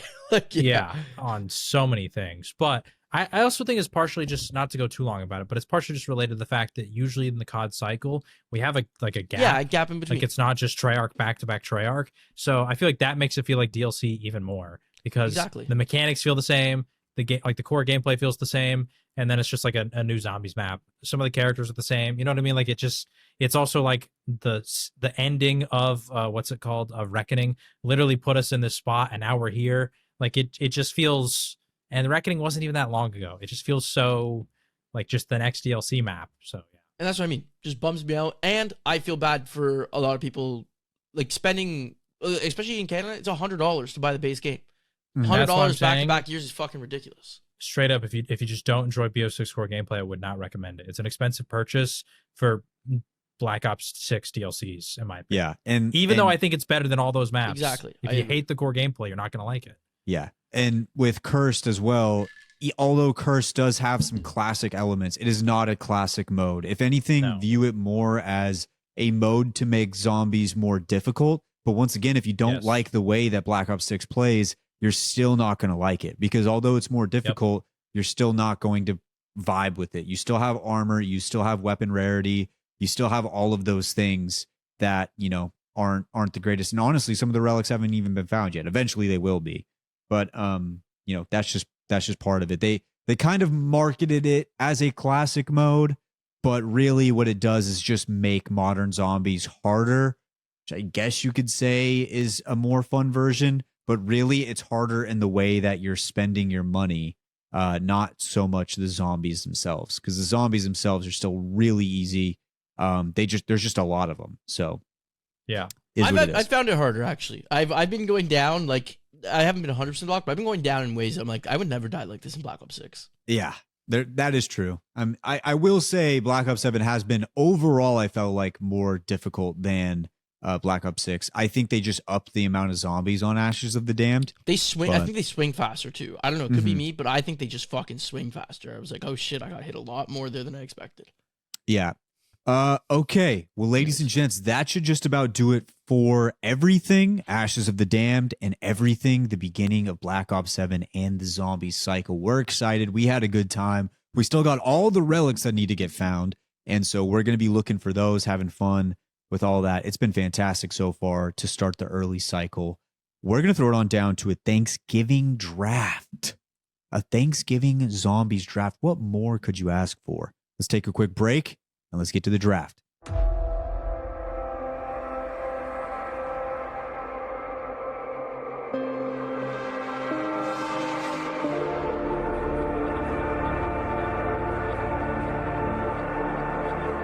All right. Let's get into the draft time. Ladies and gents, we have a Thanksgiving draft. We've got 5 categories we're going to draft from here with all 4 of the boys, but we have some results to get to from the last draft. What do we got, boys, for the scary movie one? This is crazy. All right. This was a very tight poll. And dead last was Kyle. He got 1 vote. That makes sense. He spoke that into existence. At first, it was a 4-way race. There was a point. I literally had to at the cord multiple times to vote on this one. I think my first mistake was I initially posted the original vote at 2 a.m. Should not do that. Will not do that this time. But there was a point after I added everybody where it was Wyatt, me, Jumba, all at 6 votes, Richie at 5. That's how close Wow. this was. I missed that because I had an early lead. I had like a Jumba had an early lead at one lead. point. He had an early lead, and then I added people to get some more votes in there because it reached a point where Jumba and Wyatt had gotten tied, and I needed a tiebreaker. And then we had a 3-way tie after I added people. So I added people again. And today we have come to tied for third is me and Richie at 5. And tied for first is Wyatt and Jumba at 8 votes apiece. And which means this was an 11th hour tie. I looked at it an hour before we started recording. If Wyatt was able to start recording, I think at the time we originally said, I was up by 1 vote. Yep. There's the same amount of votes. Someone took one from So Jay and gave it to Wyatt. Here's what happened, because I That's noticed crazy. it was Jumba at 8, Wyatt at 7, me at 6, Richie at 5. I'm now at 5, which means they took the vote off me and put it on Wyatt, and they did a last second tie. That's Crazy. Fucked up. Whoever did that, Fucked up. just That's- a crazy scenario. Fucked But up. now That's this fucked up. means that me, Richie, and Kyle will be the ones to decide this draft. Survivor style. Survivor style. So Oh, Richie, here we go. you're gonna be Yeah, up let's first. do yours because he has Kyle's. Let's do Kyle's. I have as if Kyle's it's written a down. I tiebreaker. asked Kyle earlier to get his vote. I have it written down. I'll show it on screen. So Oh, Richie, Fuck. whenever you're ready, please show your vote to the camera to decide this tiebreaker. Oh. And I want to remind everyone of the fuck. stakes here. Wyatt has never won a draft. Jumba has. He's got a dub on the board. Oh. Wyatt has also got the fuck. least votes all time. And the only vote that he almost ever won was a tie in which he lost to me. I lost on a So, final Wyatt's vote. been in There's this a twice. lot I hate on this. the line for I hate Wyatt this, and you've been in this twice. That's crazy. when This it is comes fucked. to winning this. Okay. This is big for him. Rich, do you have yours? I do. Are you looking over them again, or are you just I mean, typing like, it out? Rich, just say it. Like, we fucking know the answer. You were pissed at me during the draft. Like, you fucking beef me 24/7 for some All right. reason. That's Hold just on. Richie. Yeah. so Richie, just- whenever you're ready. All show right, it. my vote. He flipped. Oh he- my he- god! You got him to What? flip it. What? Wow. He flipped it. Bro, I want to. God. I want to see Richie. Nikolai and all his crazy He wants ways. the triple Nikolai. Rich, you surprised me. I take everything back I said. You're my favorite person All in right. the world. I will now be unveiling Kyle's vote. Okay, I've got Kyle's vote written down on my phone. Oh! It might be backwards, but no, it's Kyle- forward for us. You know, okay. Who- Kyle voted for Jumba. Who would you I have was good- voted? I actually don't know. On the You should've- spot, my gut, I think I would have gone Jumba too, because I can't lie. I think you cooked with the triple Nikolai. So, and that's not to say that Wyatt's draft wasn't good. I think he absolutely deserves it, but the triple Nikolai was, and then the amalgamation and Arthur, like it felt really perfect for what you were going for. Yeah. But yeah, so I actually thought that's why I even caught an early lead, because I know we were really trying to push people to listen. But like my thing is, like, when you see the votes in the Discord, you can read mine and just be like, oh, I see what he's doing there. Whereas the other ones might be a little bit harder without the explanations. Because I mean, like, you guys, like, Wyatt had his slasher movie made, man. Like, he recreated Scream. dude, I had the reasons why both were the killers too, like down to science. I do one hurts, think I'm not gonna that lie. you recreating Scream maybe somewhat could hurt you though. Like I think it because did, but I also think like they have to the- have liked Scream. You know what I mean? Yeah. Well, also I think my story wasn't that bad though, because both reasons for why each killer had their motivation was like perfect. They No, I one thought it wanted was the other good. person. I'm just But saying, I'm gonna- like, if they're already anti-Scream, then you've lost a vote. You know what I mean? Yeah. Like they won't go for you if you're a Scream guy. Also, the Mangler, you know, it's just they I got to be like a also- classic Pack-a-Pod fan to know the Mangler. But go ahead. I was gonna say that I had to really sit there and think, what the fuck was Wyatt's movie about? Whereas I just saw all three Nikolais, I was like, obviously this is Nikolai the movie. So I had to. Which you immediately had know the good that- name. You guys asked me with the name. I couldn't even come up with Nikolai. Nikolai the movie. Yeah, I think no, I named it. I was just said Richie, it was Nikolai. Richie. Was it like Richie? we truly. Yeah, it's just I- Nikolai. Oh, maybe. Yeah. I I had don't to give remember. props to Jumba. I really just thought it was a very creative, out of the box idea because I hadn't even think- thought of it.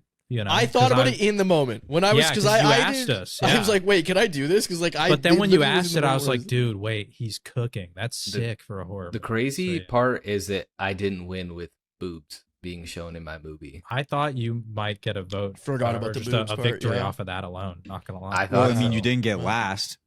You didn't You get know. last. True. Kyle got, No. which we gotta. I want to say this too. Y'all got to stop going on here and saying, I don't think I'm going to win because of this. I feel like y'all set yourselves up for failure because Kyle said that and then he got one vote. And so Funny it's like, enough- you're telling people not to vote for you if you do that. Yeah, I know. I've been trying to like stop doing that and be more quiet, but the 1 week I did that, I pulled out quite ahead. Like at one point, I do have to say, I don't think if I get in survivor style votes that I will ever win, because there's just no way everybody's gonna like allow me to get a win. It's just not like no. you're I not thought gonna today they allow were me to going win. to. It. I think the opposite. I thought You know what today I'm they- saying? Like I if thought today I was everybody at a else has a disadvantage for them win, to give you a win. No, I thought I was at a disadvantage to give you a win. no, it's the opposite, because if everybody else has a win and I don't, the longer you can keep that going, I don't even have a funny. win. I think if you had a really Richie good doesn't draft, have a win I either, wouldn't do though. that. If you had a really good draft, I absolutely wouldn't do that. I Last trust time, that you probably wouldn't. I don't think Richie or Kyle will ever let me get away So, with that. Kyle has voted against me twice, and I don't even think he looked at the draft board. I think he just saw my name on it, and he was like, yeah, fuck that, and then just vote for the other one. I really Yeah. thought that what was going to happen was Richie was going to vote you. And then I knew Kyle was going to vote Jumba. And I thought it was going to come down to me. And straight up, I hadn't made up my mind. Like Yeah. I was in the moment, just whatever felt right was what I was going to do. And Yeah. so that's why I just showed Kyle's there. Because then I was like, I don't even have to take I would have accountability to here. have something I also- generational to I win. could have like the vote. artificially like inflated it for like suspense and said that I was voting Yeah, for you. yeah, But you because could've I done that. hadn't actually truly made up my mind, I was like, I'm just Yeah. going to show Kyle's. Like, whatever. Yeah, no, it's Fair you know, enough. it is what it is. Back to the I will drawing say, board though, we go. You getting those 8 votes has brought you back into the fold in terms of the all-time total votes, which was my big clown point for you. You only had 10 lifetime. You're up to 18 now, which Richie has 21, Kyle has 26, and then me and Jumbo, who have both won 2 drafts, have 29. So like naturally we should have more. So like Yeah. I applaud. It wasn't a win, but I think that was a great performance out of No, you. it was a good You know, think that was I respectable. think I brought the heat, and really, as the Halloween guy, I think I had to at least tie for first and get second. Like that's the only outcome that And- could have possibly happened for me. This is tough too because I feel like I didn't do it on purpose, but I think me taking Marlton kind of threw off your Oh, stuff dude. a little bit. Where for Nikolai, I don't know if anybody else planned to get Nikolai, but if they did, that could have really Oh, I was ruined screwed. Jumba's thing. So like, you know, we Dude. got to cut you some slack there too. Well, that's where You- I was lucky. I picked like that was where my slot actually worked, and I could Yeah. have picked and done this with any of the characters, True. right? So, like when I had 4th slot, I knew that there was a good chance I could probably get the second Nikolai instantly, and Yeah. then you guys would have had to just like if you stole the last one, I could have still made it work once I had 2. But Yeah. then, like, no one took it. I was like, I need to insta-take this. And you guys, like, your first 3 picks were just Nikolai. I was like, yeah, because my story falls apart if I don't take him and if someone else does. So, Yep. also for Rucked. How did no one take Verrucked? Like, that was, like, we're not even talking about the fact I got Verrucked. Yeah. I think it I had just mentioned depended it, on too. the style the you were story, going yeah, the for. story, Because yeah. like for mine, Varuk didn't quite make sense because I was going for like a slasher and like I really needed liked the nighttime. idea of the Ashes town, cabin yeah. vibe, Yeah, you know? yeah. So Yeah. Okay. Well, ladies and gents, that is that draft. Congratulations to Jumba on the win. And now we move into the Thanksgiving Day draft. We've got 5 categories we're picking from here, and this one is going to be interesting. Let's kick it off with the first one. Which zombie's character relative? So it's like a relative, right? Which zombie's character is like a relative who is always bringing up bringing a new significant other every year to Thanksgiving? So we all have that one relative that just shows up, and it's somebody new every single year. And if it's not every single year, it's every other year. It's always somebody new, whatever. Maybe it's You're- just constant divorce. you're Who prepping knows? yourself to come in and meet somebody that you've never met before in your life that's apparently dating this relative, you know? Yeah. Like And Dude, that's just always a that's weird like so mindset to be in. Mhm. I don't have one of those in my family. Like I have plenty. we had one in like when my ex-girlfriend, like she had a cousin. That was it. I forgot. This just brought back Yep. late. Yeah. Like, yeah, we See? used to Yeah, fucking yeah. meet a new girl every fucking thing. Always Yep. meet like, oh hey, you know, I'm how long so have we been nice together? to 3 see a new months. face Yeah, this classic. year again. Yeah. Will And you then, be here next year? which zombie's character is the uncomfortable relative that will ruin the vibe by bringing up politics at the dinner table? Everybody has that. I don't care who it is. Everybody has that. Then the next one, which zombie character has the sweatiest palms during the Thanksgiving meal prayer? That's just something I feel like we've all experienced as well. Even if you're not a very religious family, at some point, there's been a moment where you've had to lock hands and like do some sort of prayer. There's always somebody with some weird palms in that one. Then we have a turkey shortage. Which special zombie will replace the turkey as your main dish? This could probably be a make or break for your draft, boys. So keep an Yeah. eye on that one. And then the last one, you are hosting the Thanksgiving get-together this year. Which zombie's map is your humble abode where you will be hosting? So there is a map involvement here. I feel like that one's probably the least important. You can have Thanksgiving anywhere, but there's some make or breaks here, boys. Jay, do you have the draft order? I do. Once again, gonna hit it 3 times, and that will be the order. Gonna hit it once, twice. All right. Is this? I think this might be a first. Jumba has got the 101. Oh, I had to check to make sure. Was this- Jumba has that never had a was- top I've 2 never had pick. it. No, I went- Jumba is the 101. We've got Richie at the 102. That might be another one. Is that a first for Richie being in the top as well, or no? No, I No. didn't get- Richie, I've he's had actually one Richie's the before. only person who has had every single draft position. Oh, okay. that's big. We've done That's 5 big. drafts. He is drafted from all 5 slots. Then we got Wyatt at the 103 and me with the back-to-backs at the 104. Oh, it's gonna be Okay. a rough one. Shit. Okay. So, Jumba, you are up first. We can give you a little bit of time here, or you can get straight into it if you think you know what you're going for. Let me see, because like the problem is like I know what I want to pick for. I want to pick for which character is gonna be the uncomfortable relative that's gonna bring up politics. Now the Okay. thing is like there was some funny picks that I had as backups if I didn't get one of one, but I feel like there's 1 or 2 really obvious ones, and I just gotta go with the I one think there's 4 obvious ones. Yeah, I'm just gonna go with Dark Aether Richtofen as the uncomfortable one to bring up politics at Okay. the dinner table. Okay. Because It's going to get real uncomfortable when he starts that's- talking about the Reich. That's the Nazi, but that's the specific Nazi that Yeah. won. So Yeah. like, And- what well, were we gonna continue. say? Continue. I was gonna say, I Finish. don't know, maybe he's not in the Dark Aether universe anymore, so it's just regular universe. Nazis didn't win, and he's just like, sitting there, this is fucking bullshit. They're like, is he doing it again? Who brought him here? Yep. Who brought him? Who brought the guy here? That's So- a great pick. I will remind people, because last time we did break this rule, Richtofen's off the board. All versions of Richtofen now are off the board in this version. Yeah. I fucking knew it too. I was like, if I don't get the 101, I'm not getting Richtofen. Yeah, Yeah. no Richtofen, figured. because then it becomes too easy for the political one if you could get every version of Richtofen. So Richtofen's off the board. Richie, you are up at the 102. Yeah, so I am going to go with Oh, which zombie's character relative is always bringing a new significant other every year to Thanksgiving. Obviously, Okay. that's going to be Nikolai and his 12 You wives. son of a bitch. So Yeah. just to confirm, Ultimus Nikolai, OG. It's going to be OG. Ultimate. that was my Okay. second pick, You which son of a my bitch. dumbass just saw another. How did I? Now I know what I think Jay meant by there's 4 obvious picks. Gosh damn it, man. But yeah, the Yeah, second you didn't pick I was pick one thinking of the was, ones that I was thinking of. Yeah, the second one I was thinking of was Son of Nikolai. a I don't know how I bitch. completely missed the. Okay, Nikolai I'm going is to take off the some board. time here on this one as I look over this thing again.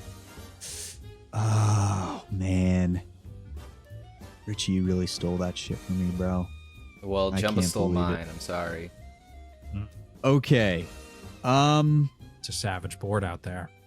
People are There's stealing. Yeah. there's dude, I feel like I can wait on some of these, but Yeah. yeah, I think I can wait on that one. This could be a massive mistake, and if we know anything taking about the my turkey. drafts, He's taking the I turkey. have made a lot of mistakes in drafting. You've just So- rebounded. Don't throw it all away. Yeah, I know, and this is the sad part is I know this is going to be a mistake, but I'm doing it anyway. I'm choosing my Thanksgiving Day turkey. I knew he was going for the turkey as soon as he said that. Yeah. I want this household to be full, and I want this to be a delicacy. And in Okay. order for that to happen, I have to take the tiger from 9. I'm taking the tiger from 9. The tiger. It's a little Bro, bigger. what the It's a little Eating bigger than the normal. Tiger. It's a little bigger than normal, but everybody's going to be full, and it's a delicacy. It's a tiger. We're taking the tiger from 9. Tiger from 9 is off the board. Okay, I did not see that one coming. Yeah, no, not the. I've got back-to-backs here, and I'm taking a map for my first one because I feel like there's a really obvious map here. If I'm going to host my Thanksgiving, we're going to host it at dead of the night. A mansion that already has a dining room table. It's a massive table, fireplace right next door, a little, greenhouse laboratory right outside if you want to go walk around the garden. We're going with dead of the night for my map from BO4. But I do have back-to-backs here. And I think I have to go politics. Oh, no, I'm not going politics. I think there's backup options here because I feel like this is a true 101 for sweaty palms. I'm taking Stuhlinger. I think Yeah. Stuhlinger has just got some. I don't think he bathes very much. I think he's that old man relative that's just got. He's also, let's be honest, he's a little bit of a huskier guy. And when you're a little bit bigger, they tend to sweat a little bit more. So, and once there's a fireplace right next to my dining table, which I think might make him extra sweaty. So I'm going with for Stuhlinger for my sweaty palms. Dude, I was thinking about that wrong, and I was gonna pick unless this is still on the table. Can you pick a special zombie to be the? No. Okay, For That's the big character. horror movie, it made I sense. made a For this one, mistake. we're going Okay. straight up characters. Okay. Shoot. Was Bro gonna take like the Okay. water catalyst zombie from BO4? It's like See, obviously that was my wet. original thought process, but then Yeah, after I no, was no. thinking Blightfather. Okay, buddy. All right. We're back to Wyatt. Okay, so there's still some options out there, and this is the tough part, is I feel like depending on whoever's looking at the draft board, they could take the politics one any which way. So I feel like I Yeah. can wait on that one. I already have my turkey. I think what I want to do is I want to go to a place and I want this Thanksgiving to feel like Thanksgiving. So I need a map. And for me, when I think of Thanksgiving, it's like a neighborhood vibe. It's got like a lot of houses around, and the number one thing, it's in the US. For me, a good Thanksgiving, Are you going with we've already Liberty talked about Balls? with Jumba, there's this, it's at a different time, right? There's just different times for Thanksgiving in other places. I want this Thanksgiving to feel like a US Thanksgiving. I'm going to go with Liberty Balls for my place for Thanksgiving. it. Nice neighborhood vibe, down the street, everybody's in a Bowling community. alley. Going with Liberty Balls. Yeah, did y'all see what happened to the church up the street? I'm not sure what's going on over there, but I mean that's really interesting. Yeah. Anyway, here's the turkey. Let's have some good tiger for Yeah. dinner. How we doing, everybody? There it is.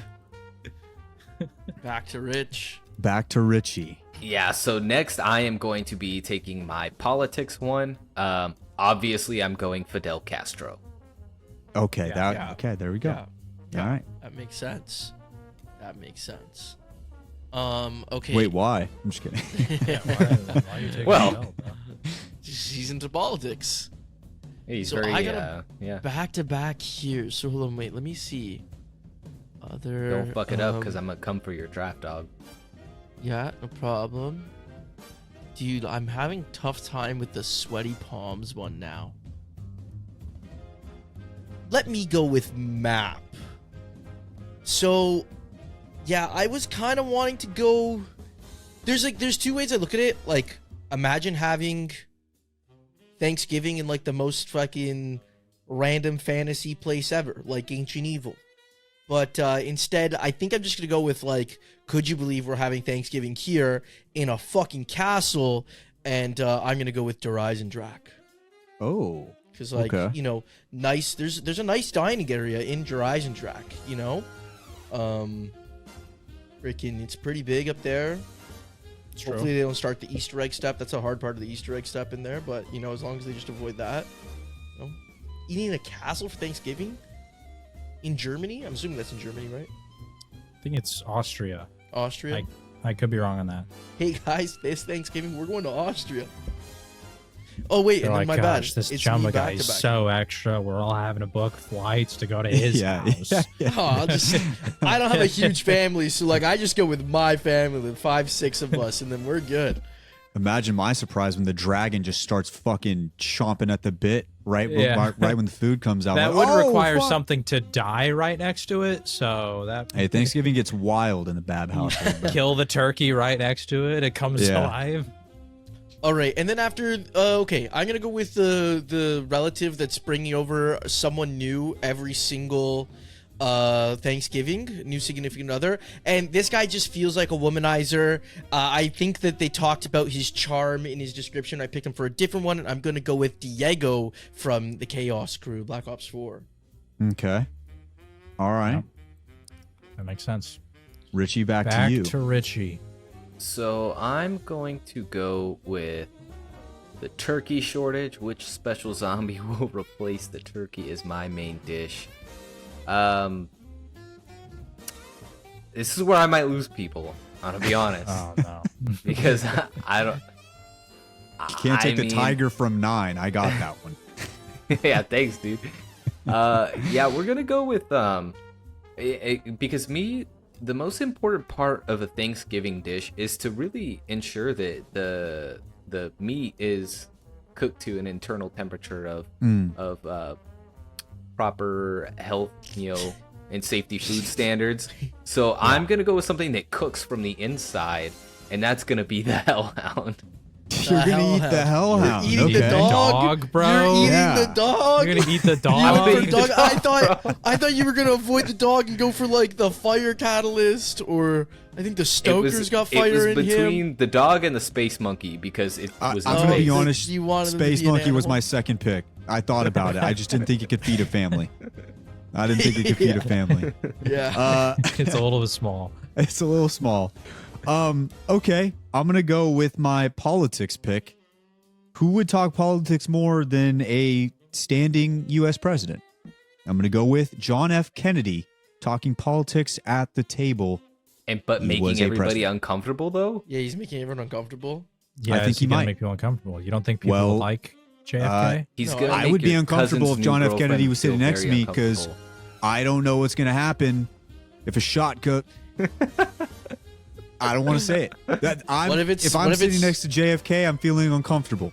What if it's post-death zombified JFK and he's just sitting there like, can you believe I got shot? Even worse, I'm like, buddy, you're getting flesh all over my cranberries right now. This is really starting to piss me off. Yeah, that'd be really uncomfortable. I'm gonna go with John F. Kennedy. Okay, I'm back up with back-to-backs. I think I'm gonna go new girlfriend / boyfriend here. And, this is me just kind of playing on my roots here because this is a person that exists at every family reunion I think I've ever been to. I'm going with Misty. I am from the South, and Misty is absolutely a girl that I know in real life, where it's just like, every single year, how y'all doing? And, we got the new beau that's walking up. He's got his cowboy hat on, his jeans. They all look the same every single year. He's a good old Southern boy. And for some reason, he's going to break her heart in about 5 months because it's Misty. So I'm taking Misty from the Victus crew for my new girlfriend / boyfriend. That's a great pick. I thought Misty would be a funny one for the politics That's She's what I was the kind of thinking, person too. that you just let her yap and be like, okay, whatever, Misty. She Just do she your feels thing, man. like she has the vibe where she would just be very opinionated and Yeah. she would let you know And have no idea what the fuck she's talking Yeah, about. like, at the just same have time. no Like, research Everything she's saying is wrong. at all. Just But, like, she's getting stuff from Facebook, like Facebook Absolutely. posts that are just they're AI. Yeah, but like 100%. literally seeing you pick her for that, I was like, wait, she's so good for that category too. No, she is. Yeah, she's Like, she's even great. if for She I'm both. was- but, like, so She good. was my That's 101 mid-pick, there. I mid. did have a backup that's still on the board. We'll see if anybody else can snipe it. What Did were you already saying, pick Richie? both, Jay? Not yet. No, I got Okay. one. Okay. What'd you say, Richie? So that's mid pick. I don't know. No, Mid. what? Mid. What? Mid as Has fuck. Richie picked the girlfriend thing yet? Huh? I Oh, did. yeah, He you has picked not. Nikolai because of his 3 wives. He's only got 3, Richie. Know the lore. Know Yeah. the lore. Anyway. But they all keep dying, so it's interesting to see who his next Yeah, victim but is. what gonna happens be. on the 4th year when the 3rd one shows back up? Huh? Huh? That's what I thought. I don't know. That's what I thought, buddy. Okay. I have politics left, and I've got my turkey shortage left. Turkey shortage is. I think I'm gonna go turkey shortage because I feel like a lot of people have already. I think has everybody taken politics? Yeah, I think all 3 of you already taken politics. Mhm. So just playing the board here, I got to go turkey shortage, and You can't have the this tiger might be from 9. Why a bit of a rogue pick. But yeah, I was thinking monkey, but I think Wyatt put me on some ball that like it's just not going to feed a family. Won't And do listen, it. I'm at the Dead of the Night mansion. I've got a large family. Like I said, I'm from the South, a lot of cousins. Okay, so we got to feed a lot of people. Werewolf. So for that reason, I'm taking the werewolf from also Yeah. Dead of the Night. Werewolf. So Yeah. what held me back from the werewolf was I was like, will I become a werewolf? Like I just didn't I just didn't know. If I do, I think that's kind of cool. Yeah. But also, the good thing about me picking Dead of the Night as my map is like, let's say we're hungry, we want seconds. Let's just go out back to the forest and get another one. You know what I Yeah. mean? Like, Uh-huh. let's go get another one. Me and the uncles can go out there and pick one off, and here we go. We've got extra dinner. Wyatt, back to you. Okay, so I've got sweaty palms, and this one is for you know what? I'm swapping picks. I just saw this, and I feel like I have to take this right now, which is usually a really bad sign for me. But I'm gonna follow it up. I'm gonna do it anyway. I'm gonna go with a relative that always brings a new significant other. I'm gonna go with Jessica Rose from the Shadows Yep. of Evil crew. She works at a burlesque. Now listen, I'm not here to make passing judgment on anybody. What I am saying though is dudes talk a lot about there's hypotheticals with dudes where they're like, would you be able to date somebody in that line of work? A lot of guys struggle with it. And I just think that could be a reason that there's a lot of new boyfriends coming in and out. Yep. Each and every year. It's not the easiest relationship, so to speak. So I'm gonna go with Jessica Rose as my relative that brings a new significant other. That was my backup, and I literally just said, let's see if anyone can snipe it. Literally, that was it. If I didn't get Misty, it was Jessica Rose because of the exact same reason. Yep. Yeah. Rich, I think it's you. Yes, so I'm going to be taking Sweaty Palms. I'm going to be taking Marlton. Because dude is so anxious all the time. And you serve him up some of the Hellhound, and he's just like, oh, fuck, I'm so scared all the time of everything. And especially if he's there with Fidel Castro. Like, bro. He's going to be fucking losing his shit. And not only that, I mean... If you really think about this one too, let's see, Ultimus Nikolai, he's gonna be shitting bricks because he's a nerd, bro. Yeah. They're Bro, gonna I look at just this guy and be envision like, what the Nikolai's fuck? over there drunk, and Marlton's over there talking to Fidel like, well, actually, putting the missiles on Cuba was a little bit of a mistake because I feel like what you weren't talking. He's sitting there They're trying to explaining, correct them. and Fidel's like screaming at him like how wrong he is. Yeah. Yeah, that makes sense. That makes a lot of sense. Jumbo, you have backy to backies. Back-to-backs to round out my draft here. And, I'm realizing why the turkey might have been an important one to prioritize. Because there's not a lot of, animals. Animals, yeah. Yeah, like a it's lot of funny. just dead flesh. The tiger is important because of the fact that it was like the non-dog animal. And Yeah. so then Richie took the dog, and then Jay took the human dog. So you took the cat though, or well, Wyatt took the cat. Like it's Yeah, but at least it's a tiger. Like delicacy. yours is very much a dog. And then, like I said, Jay it's took a the human hellhound. dog. Hell, Like from Jay's hell, at least from hell. Jay's like half eating a man right there. I like to think it's like a Well, if he mythical cooks it being, right- though, you know. So there's Like, if magic. It's Yeah. all about when you put it in the smoker. Keep that same mentality. I live in for a mine. mansion, buddy. Keep that same mentality for mine then if he cooks it right, because what I'm thinking here is I'm on the same wavelength. I just gotta make sure we have enough food for the family. I told you I don't have a big enough family, but we like to have leftovers. We make like different pasta dishes and everything like that with the turkey the days after. I can eat for like 4 days on one turkey. No way you're picking this. Do you know what I'm picking? I think I know what you're are you- picking.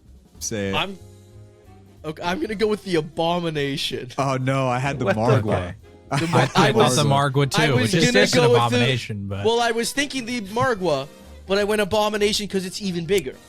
I went. Well, okay. They're kind of like siblings. Like the Margwa is the chicken of the abomination. You know what I mean? The Like, Marg was the chicken of the darky. like, the Margwa is the chicken, and then the abomination is the turkey. So I had to get the turkey here. Wait, just wait, imagine okay. certain family members, they're at the dinner table and they're like, dude, like, why can't we just do the Margwa for Thanksgiving? Like, it's this bullshit forced abomination every year for the holiday. Like, I'm a Margwa guy.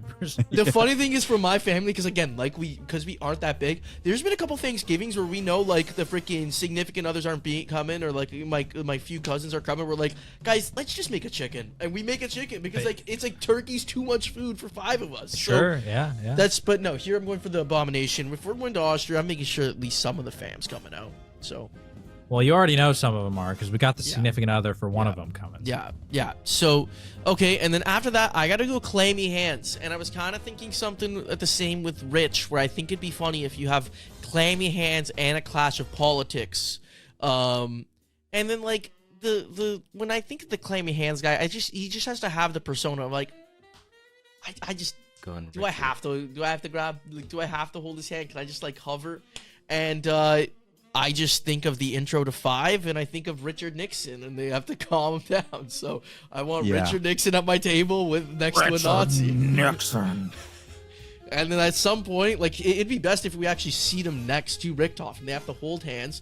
Richtofen doesn't want to hold his hand because it's clammy as shit, but also too because like Richard Nixon just saw the Settle war down, end. Dick. Calm down, Dick. It's a storm. There it is. All right, Richie. Rich, back to you. Yeah. So, real quick before I go with my last pick, which is gonna be my humble abode. Why didn't anybody just pick the mimic and just make it into a turkey? Because like, what if you bite into it and then suddenly it's back to the mimic? Yeah, then like they'll you're not know actually something's eating a up. turkey. Like remember that one where you were like, for like the hot chick or whatever, you were saying the mimic? That makes sense Yeah. because we're just looking at it. But this one we have to physically eat it. So Like yeah, 'cause then Honorable after mention. someone knows Honorable something's mention. up when it switches and morphs. Suddenly, as I'm biting this piece of turkey, and now it's weird it's meat. not turkey. However, So- I will try to sell my abomination meat and be like, I know it looks like red meat. It's a little overdone. But it's not. That's the juice. That's the juice. So my final pick is gonna be my humble abode, and really what I'm going for, and more so than what I think Wyatt is you want like a real typical, just old-fashioned American Thanksgiving where all the neighbors know each other. It's great. You have big backyards. You have play sets. You could walk across the street to your significant other's house. You're going Nuketown because it has that great pick. small town American vibe to it. That's a At great the same pick. time, this is Nuketown Zombies, so people are like, "Wow, kind of a shitty neighborhood. Everything's like forgot about exploded. that. and This blown is where up. you moved to? There's craters on the ground." In Richie's defense, a fucking rocket hit the fucking No, the side of yeah, it. He's but just that- lucky to Yeah. still have a house. Yeah, He's like, yeah, I got no, a great deal on this place. The rocket just exploded It's a a few little months bit of ago. a fixer-upper. It's just it's just gloomy, bro. That's all The it is. rocket It's just gloomy. You bought it you know? after the family died here in the house, so they actually gave me a discount. I But got after we both cleaned up the properties. remains, it wasn't that everywhere. big of a deal. I'm gonna live here, rent out the other one. We just gotta put some new fresh coat of paint Hey, on it. We're good. But also, if you think about it, the mannequins, they're gonna make Marlton's palms even sweatier.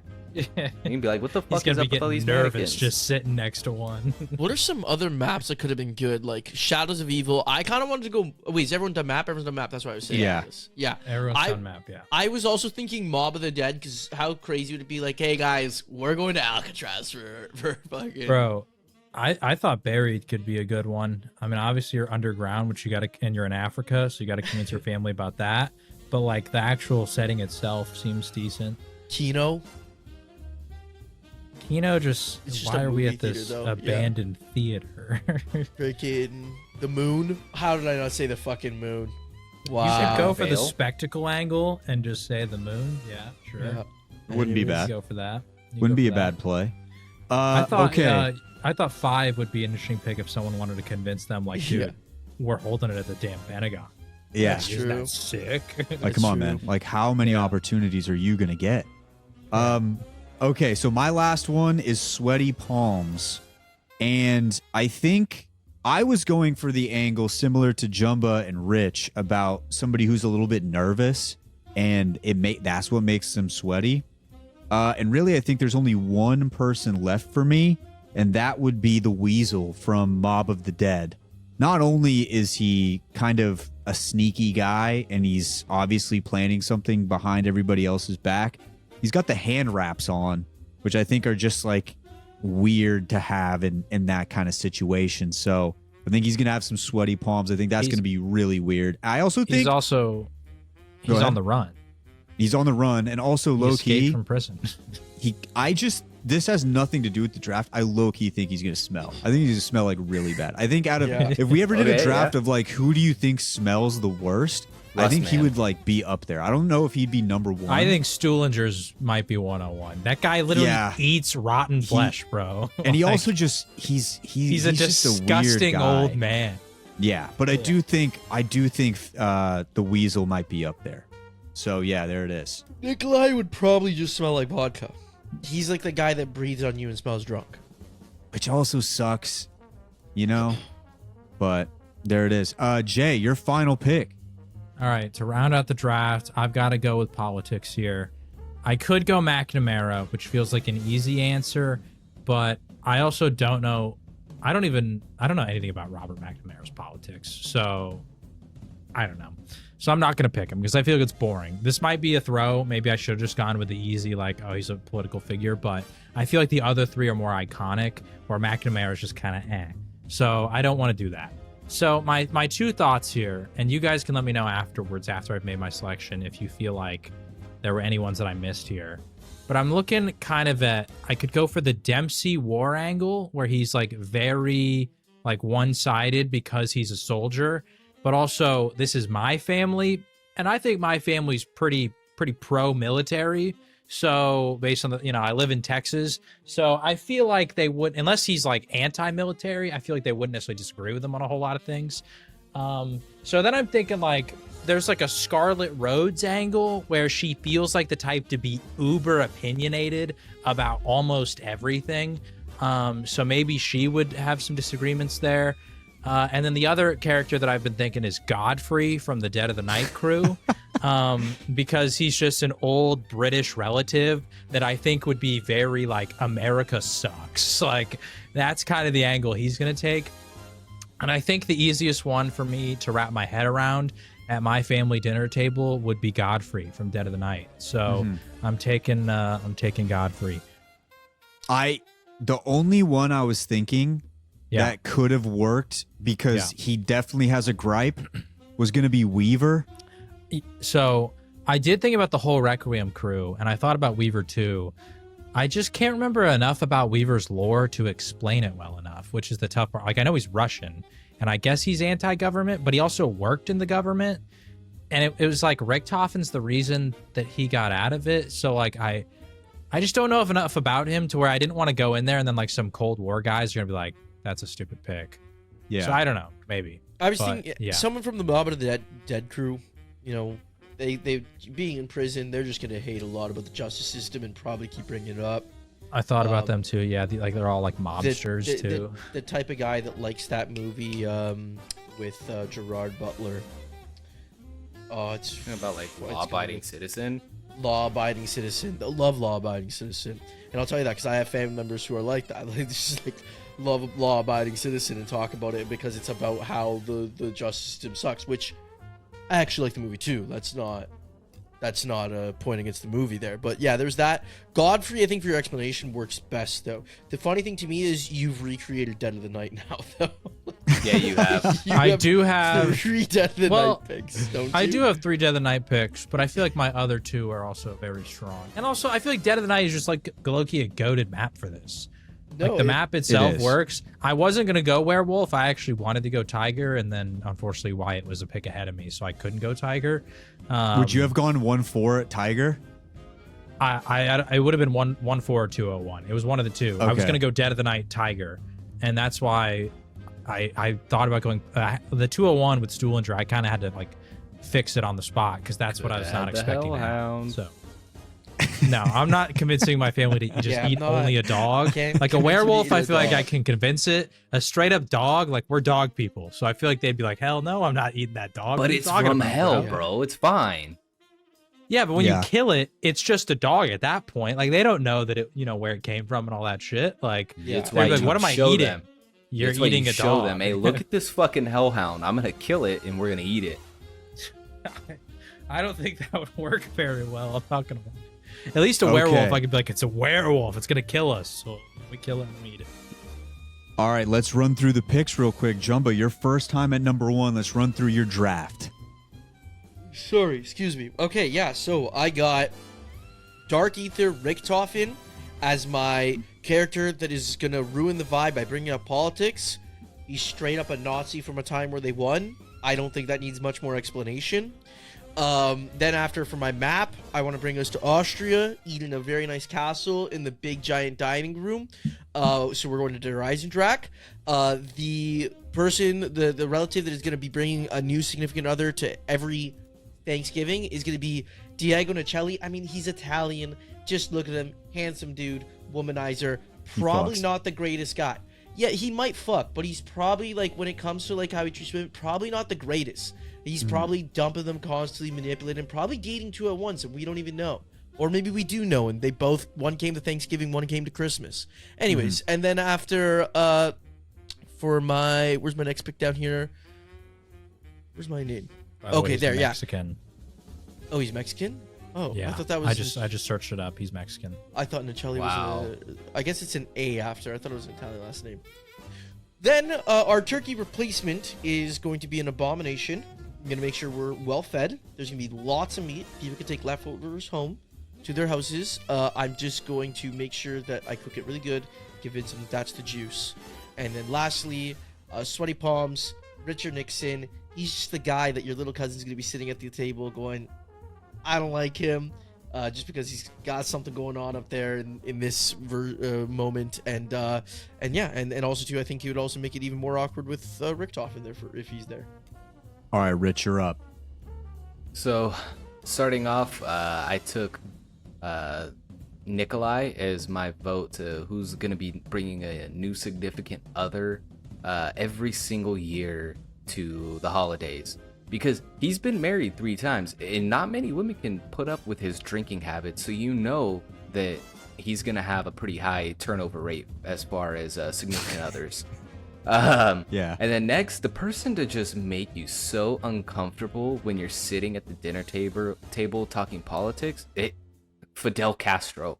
Okay, trust me, you don't Makes want to sense. hear this guy's ideas. He's gonna make you feel American super Thanksgiving with Fidel Castro would be crazy, you know? weird. Like, And then while Cousin Fidel, here he comes, you damn Oh, scoundrel. here we go. and Fidel, then why while- do you even show up? You don't like our freedom. You don't like it. And then while those two are arguing and getting drunk, they're gonna be chowing down on some fucking hellhound, because Yeah. you really want that internal temperature to really reach at least 165, and they're coming from hell, so you know that they'll be properly cooked, hopefully still juicy. Not really sure what else to say about that. Things gonna be at 300 degrees Fahrenheit, not 165. And then, well, you got to give me So some it's credit burnt here. a little. Just eat it. It comes Don't pre-made. waste. It comes pre-made. Yeah, that's good. And then you're gonna have Marlton, your weird cousin with the sweaty palms, sitting in between Castro and Nikolai, trying to get them not to fight, and then pointing out all of the flaws of Cuba to Castro. And then he's gonna be awkwardly staring at Nikolai's new significant other, probably his fourth wife now. And you're gonna do all of this at your beautiful small town home in Nuketown. There we go. Okay. I had the third pick, and with my first rounder, I went with my turkey replacement being a delicacy of the tiger. I've got the Who tiger. the fuck makes as up my the turkey. determination that it's a delicacy? Eat it. It's rare. Why it To made be that fair, right there. I feel It's like rare. tiger's got to be a delicacy somewhere. Tiger's like, who's gotta be eating good. tiger? I would never eat it, but like it's just like an exotic just gotta animal. be so good. Then we're gonna be eating said tiger at the dinner table in Liberty Falls, Virginia, ladies and gents. Small town America. What better place to have a Thanksgiving celebration? And while we're there, we're going to have a political discussion with John F. Kennedy. He's going to be breaking down his side of the aisle. Meanwhile, everybody else is like, can we please not talk about this right now? Also, be careful. Duck when you're around JFK. That's not a joke. Yeah. That's just advice. And then the Miss Jessica Rose, she's going to be bringing her newest boyfriend to the Thanksgiving dinner table every year, like she does. She's in a line of work that, is not easy for people to handle the relationships. And I think that that's just, it's an unfortunate byproduct. But I'm sure she makes great money in tips. And then we are going to go into the sweaty palms. It is going to be the Weasel. The Weasel. He's on the run from one of the craziest prisons of all time. Not to mention the fact that he's wearing the weird hand wraps, and they call him the Weasel. He's a weaselly guy. I'm sure those palms are sweaty, and low-key, I think he stinks. But that's just me. That's just something on the side. And then the final pick was Jay. Before I go, I Googled, is tiger a delicacy? And apparently in some parts of Asia, it is considered a delicacy despite being illegal because it is an endangered species. But also, funnily enough, tiger meat in the American Midwest is a term used to describe a dish consisting of raw beef. So it's an actual dish. So people are going to show up because you're not in the American Midwest, you're in like Virginia, but like you're kind of close, I guess. Close, yeah. And like in terms of the vibe, I guess. And you're going to sit there and you're going to say, we're eating tiger meat. And if they're coming from the American Midwest, they're going to be thinking you're eating raw beef. Little do they know you're eating actual tiger meat. Yeah, they're going to be in for one hell of a surprise. Sorry, go ahead, continue. The final thing I was going to add is Google, next to the thing, recommended 3 Wikipedia articles. And the first one is a thing called tiger penis soup. This is a real dish. You're eating tiger. Using a tiger penis. That is the appetizer before It we is get incredible. into It is incredibly rare because of the rarity of the rarity of a tiger tiger's penis. penis. So you spared no expense then, Wyatt. You really went all out. I really went all out. This is eating all out. endangered They said- species. This can cost as much as US $400 for tiger penis soup, which once again is very illegal, but it's a thing. It's highly illegal, but guess what?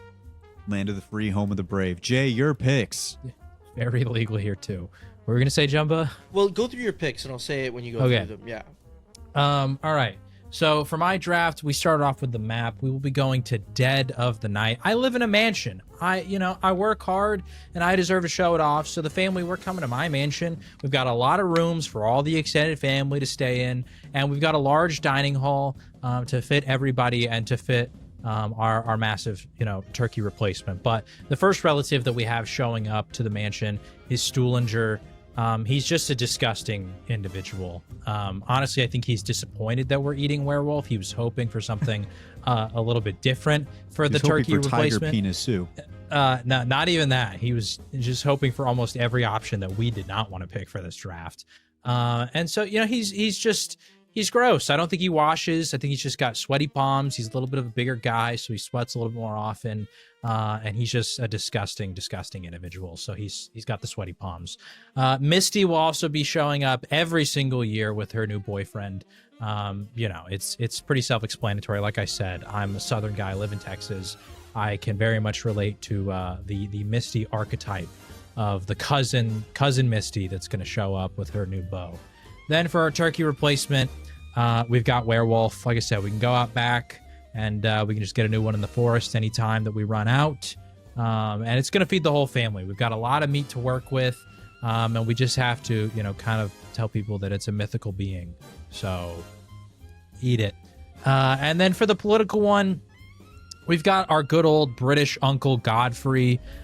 First off, he worked a long life as a butler, so he's actually very much against the bourgeoisie, the rich people who are, oppressing society. He's also from England, and so he doesn't agree with a lot of American politics. He thinks that we're a garbage country, and he is old, so he will very much let all of us know about it and will not shut up the entire time. And that Uncle Stuhlinger over there is arguing with them the whole time. They're just going back and forth because Stuhlinger is just a classic American hillbilly.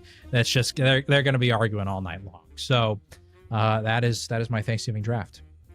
The only thing I was going to say that is a benefit for both me and Jay is at the very least, our families won't be eating rotted flesh.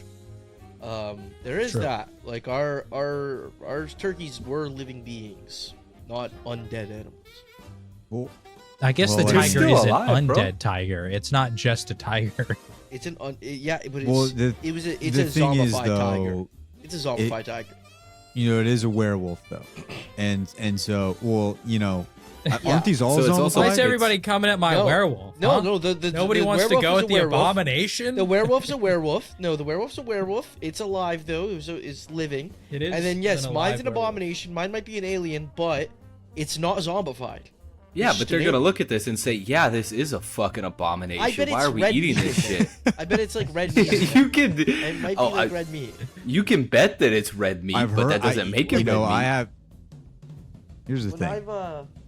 I'm just saying, like when the abomination explodes, doesn't it explode red, Hmm. or is it purple? The Margo explodes purple. I think. don't know. Well, They're here's from the same all family, you so- need to understand is that all of the zombified stuff in my tiger goes away as long as you eat the tiger penis soup, because there's If you there's, cook it at the right temperature, it yeah. gets rid of the maggots. yeah. So Same should thing be a with my great hellhound. Thanksgiving, ladies and gents. Should be a fantastic Thanksgiving. Don't forget, you guys can go vote on that draft inside the Discord, where you can go and send in your vote. The link is down below. On top of that, you also have a lot of the other things that a Discord offers you, but ours is special because everybody loves each other and we're all fantastic and best as friends. We also have guides for Easter eggs. We have other people who are looking for people to run Easter eggs with, tips, tricks, whatever it may be. Our Discord is the best. It is baller. And you can go join that in the link down below and then go ahead and vote to see who will be the winner on this draft. Ladies and gentlemen, we're going to hit a quick little break and then move into the voicemails and send you guys on the rest of your week. Let's get it.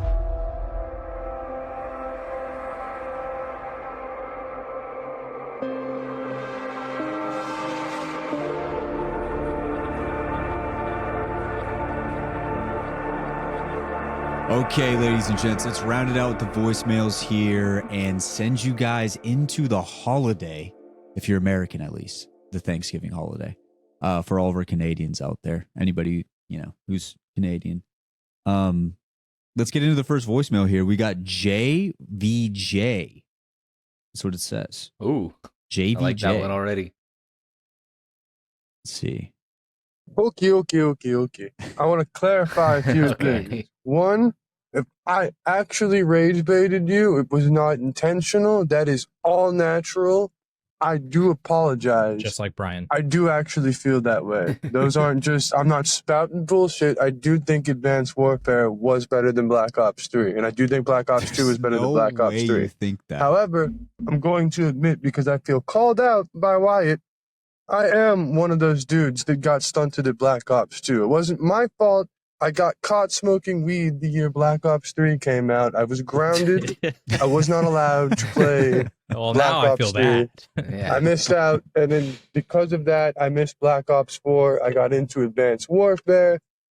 I could be jaded, and I may I think be an you're old jaded. head. I did come up on the old. However, I'm not going to disagree with anything you guys said. Everything is probably factual. I have no arguments for this, and if you're looking for a new Brian for Pack-a-Pod, count me in. Okay. That's fair that he owned up to it. I'm just happy Yeah. he owned up to it, you know? Because if this were Brian, it would have been He would about never. 20 more minutes of us arguing till he would just be like, yeah, whatever. I gave up on this argument a long time ago. And that was that. He would have rage baited us for like another 3 episodes if it was. And Brian. once again, people who Yeah. don't know who Brian is are just sitting here being like, who the fuck is this guy? Who is he? Yep. The worst man Yeah. to ever He's exist. a myth. That is also hilarious that he got stunted from all of his zombies knowledge because he got caught smoking weed. He got just grounded. he never got to play again. He said, Rip. okay, here's the thing. You need to go back and play it.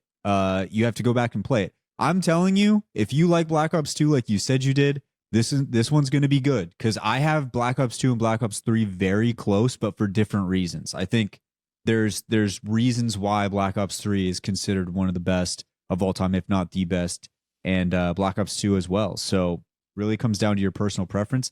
I loved Black Ops 2. It sounds like you did too. I loved Black Ops 3. I think you will as well. And going through Black Ops 4 right now, we've had a really good time with the Chaos storyline. So, we're gearing up, ready to go for Dead of the Night. The next one, Jay is the Brian of Pack-a-Pod. Sounds like he's All back. right, here we go. It's only 24 seconds long though. It's not loading. Let me try again. Maybe that was a sign. I got a weird question for It's you back. that has absolutely nothing to do with Apex or zombies. Do you guys play Magic the Gathering? How Kyle does. virgin can you be? Can you be as virgin as me? That was my Well, random question. Kyle is. Jay, calm down. Don't do this. It's okay. Dog. Don't do this. Don't Dog. do this. We've already established it was rage bait like 2 episodes ago, so he can't get me anymore. Mhm. It's over. I know for sure Kyle does. Kyle actually plays it a lot. Brian plays it a lot. If you're really deep within the lore, Dallin plays it a lot. Do any of you boys play Magic the Gathering? No. Never No. heard of it. Yeah. Richie doesn't even know Yeah, what it is. I don't even know. He just has no idea what it is. It's a card game. It's kind of like Yu-Gi-Oh, but like I guess much more Oh, advanced. that. Okay, yeah. Then, It's like then I do the know. adult version of all those kind of games, basically. The timing of Jay saying Kyle does and him going, "How virgin can you be?" was perfect. What was I going to say? Actually, behind the scenes lore, there was a time where I was trying to set up a stream for Brian and Kyle and Dallin to play Magic just for on our Grab My Banner account because they're really into it and they always invite me to go over there and watch them play or try to play with them.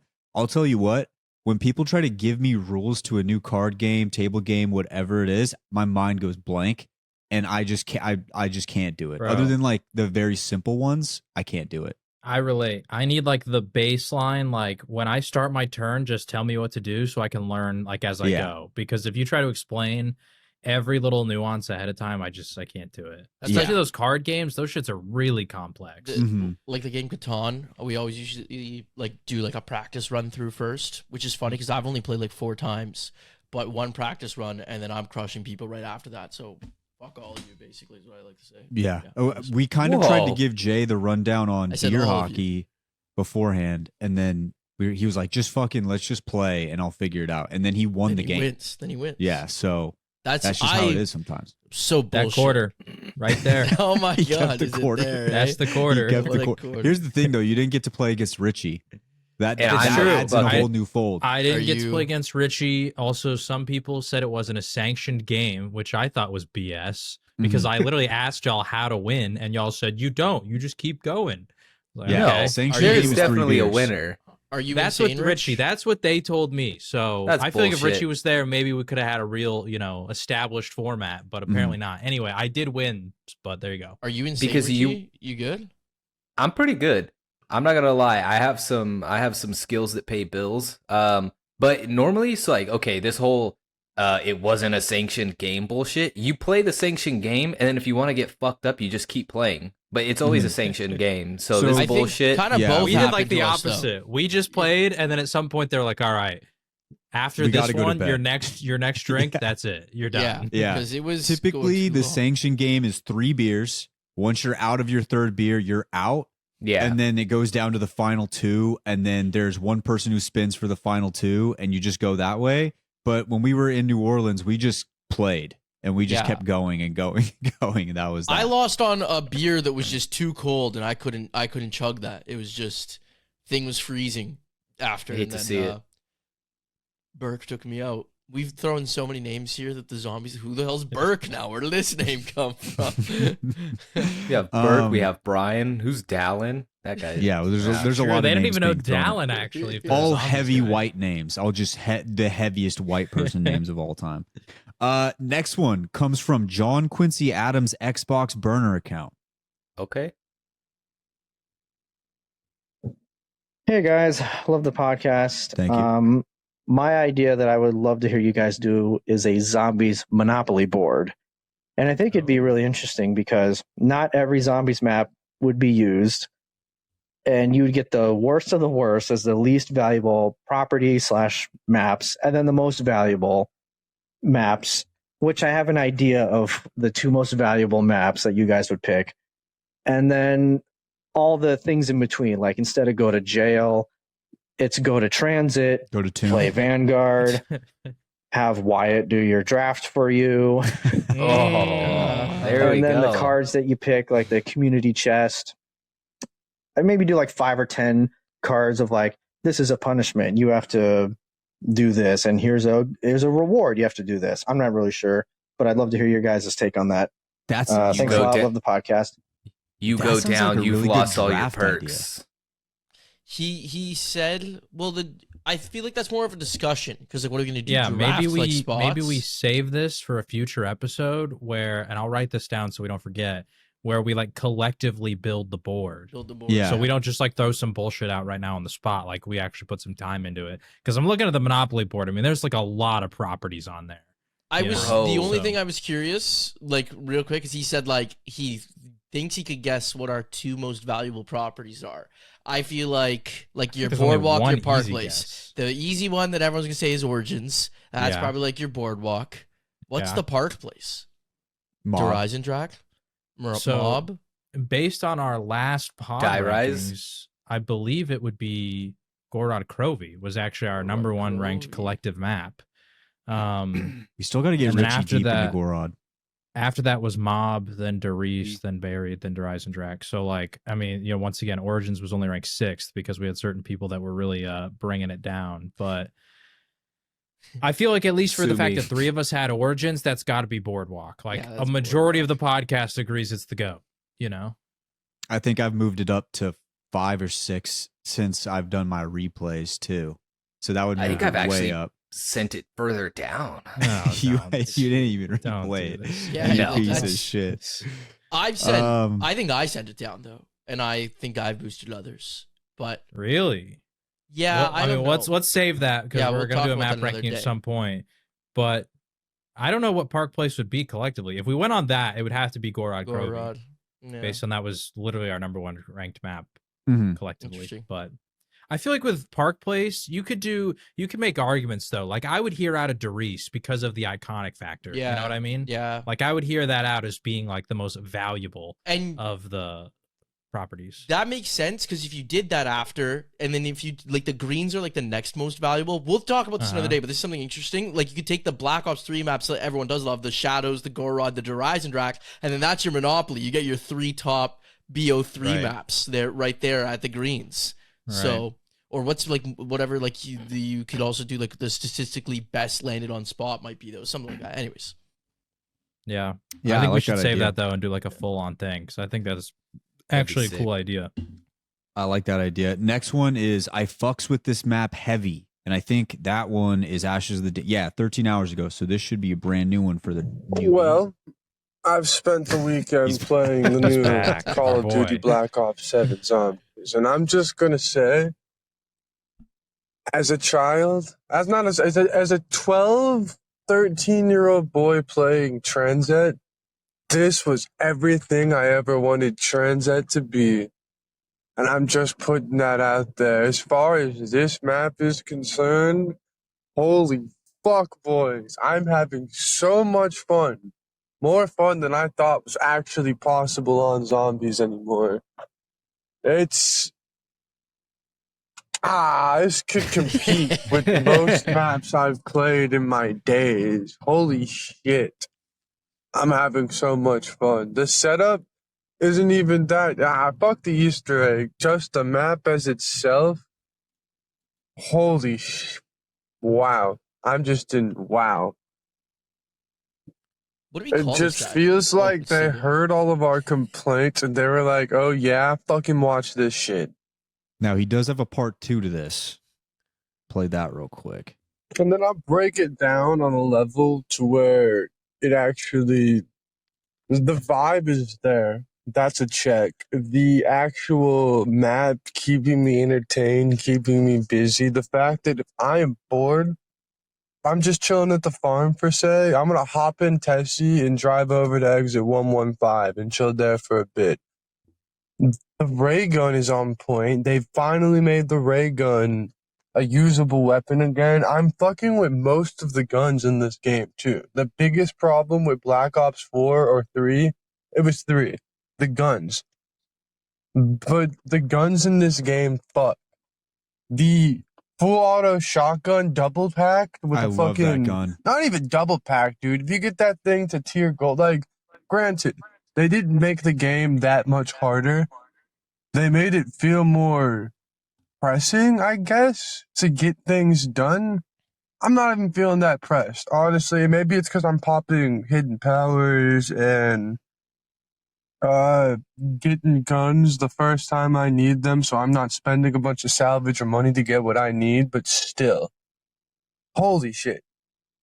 Yeah, I mean, the only thing I'll disagree with him on is the Black Ops 3 guns thing. Yeah, because that's I was telling Jumba this. I kind of hate that all the guns now don't have names and it's just a collection of letters and numbers.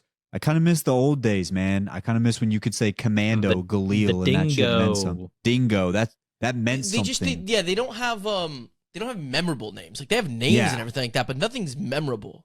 Like Like, I- like the Man of War. Oh, like dude. that's a yeah. badass name for an Yeah. AR, you know? some of the Like- some of the pack punch names have been cool. Like I don't know if you guys saw the AK-47 or whatever it is, that version. The thing that's supposed to be the KN of this game turns into like it's called the Impossible Easter Egg X or like Impossible Easter X, which is kind of cool. Yeah.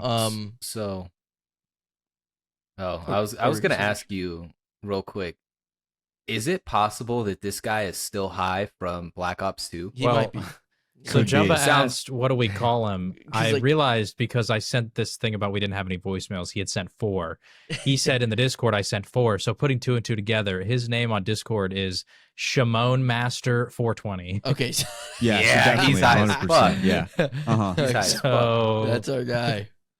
There it is. he did not learn his lesson from the BO3 days when he got in trouble. He's The- still token Hey, up, bro. hey, dog, The you're only thing grounded, that bro. You can't changed- send in voicemails for a week. Yeah. The only thing that's changed is he's just gotten older. So he doesn't have True. to follow those same rules anymore. Right. So Yeah. there it is. Yeah. I guess like that's the only thing that everything else I agreed with him on. I love the vibe. Just it feels great. And honestly, if you thought this felt great, you really need to go back and play BO3 and BO4. BO3 We're guns telling were you so this is good. love. Yeah. Like, and I'm not even counting wonder weapons in there. I just like the guns were good. Like you brought up the dingo right away. Like there was guns where, again, like this. I had maybe it's the whole thing with the loadout, but I thought the guns were good. I found the Mhm. guns in this game have been underpowered, actually. That's what I felt Yeah. in the beta. They felt better, and since we'll talk about that after. But Mhm. that's maybe in the first part of this episode. We already talked about it. Yeah, we we've had a already great talked discussion about about it. it. It was really good. Yeah, it we was definitely really aren't in-depth. recording this out of order. Yeah, Don't no, worry it was super in depth. It was great. Yeah. I've just found it really hard to like. I played with an LMG the last time I played Ashes of the Damned, and I don't remember. I know there was 2 letters and a number. I couldn't tell you what it Yeah. is. I think it's XG3. I'm not sure, but it's like I wish there was actual names attached. The Cuda? Are you kidding me? Like they're great names in BO3. It's like great names in all of them. In Black Ops 6 was just like the gun everyone used was like the ASG for a while. It was the shotgun. But I guess like there was the Maelstrom. That had a name. Mhm. Well, so that was what I was going to bring up about modern zombies is I don't love this meta of they release DLC weapons because the Maelstrom was a DLC weapon. And like that becomes the meta either in Warzone or multiplayer or even with the Maelstrom thing in zombies. I don't really love that because I feel like they intentionally are underpowering weapons in order to make future weapons more like sought after. Like you want to play the game to level up your battle pass to get the gun. And then all of a sudden, all the guides are like, use the Maelstrom for this, or use the AMR sniper. Remember the AMR sniper was recommended for the Reckoning one? That's another DLC weapon. So I feel like they're going to do that again in BO7. So I don't know. Modern zombies weapons, and listen, I did the whole Nebula camo grind and Dark Matter camo grind on BO6. So I played with all those guns a lot in multiple modes. I kind of agree. I just don't feel like they stand out as much to me like they did back in the day. And I don't know if that's maybe partially that it feels like a lot of the guns back in the day felt more unique, especially when you pack-a-punched them, or just certain Well- guns stood out like relative to each other in terms of like their capabilities. But yeah, They all kind of look the same, which is weird because I've been playing Call of Duties forever, and you could always tell the difference between a lot of the guns. But these ones all they just mesh together, and they all kind of feel like the same gun half the time. Well, like I said in Yeah. the first half of this episode, the first half is that like one of my biggest frustrations has been is that there is no unique like abilities with wonder weapons anymore. But I've already elaborated on that a You lot mean- in the Mhm. first half. And it was Pack-a-punch good. weapons. Yeah, Yeah. pack-a-punch weapons. Yeah, Yeah. And it was really good. I remember it yeah, too. yeah. Yeah, it's a great It explanation. was a great explanation. Next one comes from Joe. Shout out Joe from What's LIB. What's up, boys? Joe. I have I a was gonna few say- ideas. I'm gonna try to get them all in on one voicemail, but if not, I'll send in another. What if we did a survival tournament Okay. to where it's like pistols only, no gobble gums, no pack-a-punch, nothing. Survive as many rounds as you can, and whoever survives to the highest round gets to do like an Easter egg run with y'all. Oh, And then the Okay, other so like idea a listener. Oh is, yeah, Okay. listen. what if Oh. every time you guys do an Easter egg run, you show a different like person of y'all's crew like POV. So like next time show like Jayhawk or Brian or Kyle's or Wyatt. Brian won't be in this. But yeah, that's my 2 suggestions. Keep up the good work, y'all. I like that Shout idea. out Joe. Yeah, I like yeah. that. We the reason I'm always like streaming is just because like I've had it set up, and then like Yeah. me or Jay could stream. Why you probably able to stream? Kyle has I can trouble stream. streaming. Yeah. Kyle has trouble streaming. Kyle has troubles. Wyatt then- streamed in the past. yeah. So the only reason I haven't volunteered to stream Ashes at least was when Wyatt and I tried to do the beta. I tried to fire up the stream and it would like kill Yeah, the frame yeah, rate that's for right. some reason. Not even on my end, on the viewer's end. Like it was so choppy.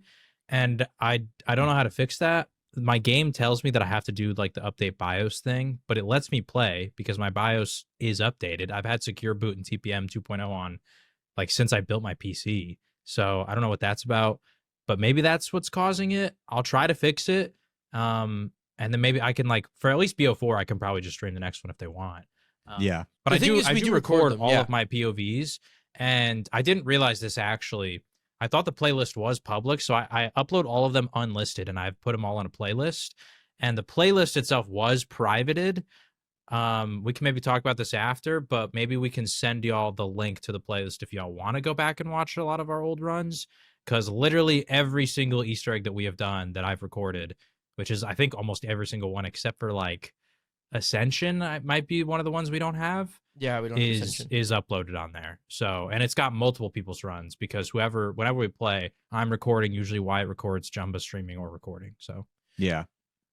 Yeah, I Ideally, usually if I record. ever find the time, and like maybe we should talk about this offline. I want to get highlight videos up. I'm almost done with going through the Yeah. what's it called Easter egg runs we've done. I just have the end of Black Ops 3 left, but we'll see. Yeah. No, yeah, we can definitely do something like that. And I would do the listener thing if enough listeners care to try and hop on an egg run with the boys. That would be something fun Well, for sure.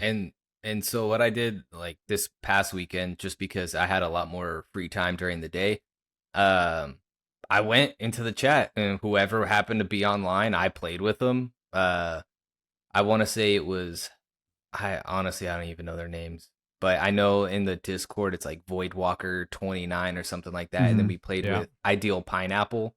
Shout out you guys. He's an OG. So I mean, if you catch me on the weekend, bro, and I'm not doing anything and you guys want to run it, as long as you're in the Discord, you can hit me up. I'll fucking play with you guys. Obviously, it's not going to be streamed or anything. I'm on console, so I'm not going to have the luxury of doing that. But at least for the community engagement, by all means, if you guys want to play or run something, I mean, hit me up. Usually on the weekends, I got nothing but fucking time. There it is. And I will did say, like that idea though. If we did it against each other, Yeah. like we each go I in a thought solo that too. game That's and what I see thought who he does meant. it. Yeah. Make a I mean, little content that's out an of that. idea that I feel like could go short enough that we could do like a community day one day with the listeners doing that. Because pistols, no pack a punch, no nothing. On It farm, should be a first. you're not going to get very far. Yeah, it should be first room. I think we should just like first room and Ashes of the Dam. You can't open anything, and you got to just try to survive. I wonder. We should even talk about this. I wonder if we could look into it about like if all of us stream our POV. There's a way you could all stream your POV to like one thing, and then say we get like one of the boys, maybe Dawn would like be good to help. Like they could help switch the screens and like see where everyone is. It's complicated, but maybe we can figure it out. We'll see. Yeah, that'd be cool. We could try to make something happen. And even if we did it for like viewers, if we just had them all hop in a cord and share their screen, we could jump around from we their could do that too, POVs. So I like that idea. But I will Broadcast say, it. I do want to do more community stuff because Kyle didn't do the Easter egg run with us. And so I actually wanted to do the Easter egg with Kyle on Sunday, yesterday. And then I was like, if any of you boys want to hop in, like we can run it. If not, like I might just try to get some viewers. So Yeah. yeah, I think if we can get some more listeners in on stuff, that'd be cool. Yeah, Cool, for sure. Cool. Yeah, we'll get to it. Next one comes from Evan. Shout out Evan. Hey, what's going on, guys? Evan here. So I want to preface by saying, I love the content and I really appreciate you guys giving the community a voice and speaking out on the topics that you see fit. So really, I've got two questions here. First up, do you guys start decorating and, doing Christmas activities before Thanksgiving? Or do you guys think that's got to come after? And second up, as a diehard classic Zombies fan, that hated the gameplay of Cold War, Vanguard, and honestly Black Ops 6 as well. I personally love Black Ops 7 and its mechanics so far. So where do you guys stand on the refinements of the modern zombie systems within Black Ops 7? And where does that rank for you? I mean, Ashes is, for me, a top 5 map. Mm-hmm. Thanks, guys. That's bold. Take care.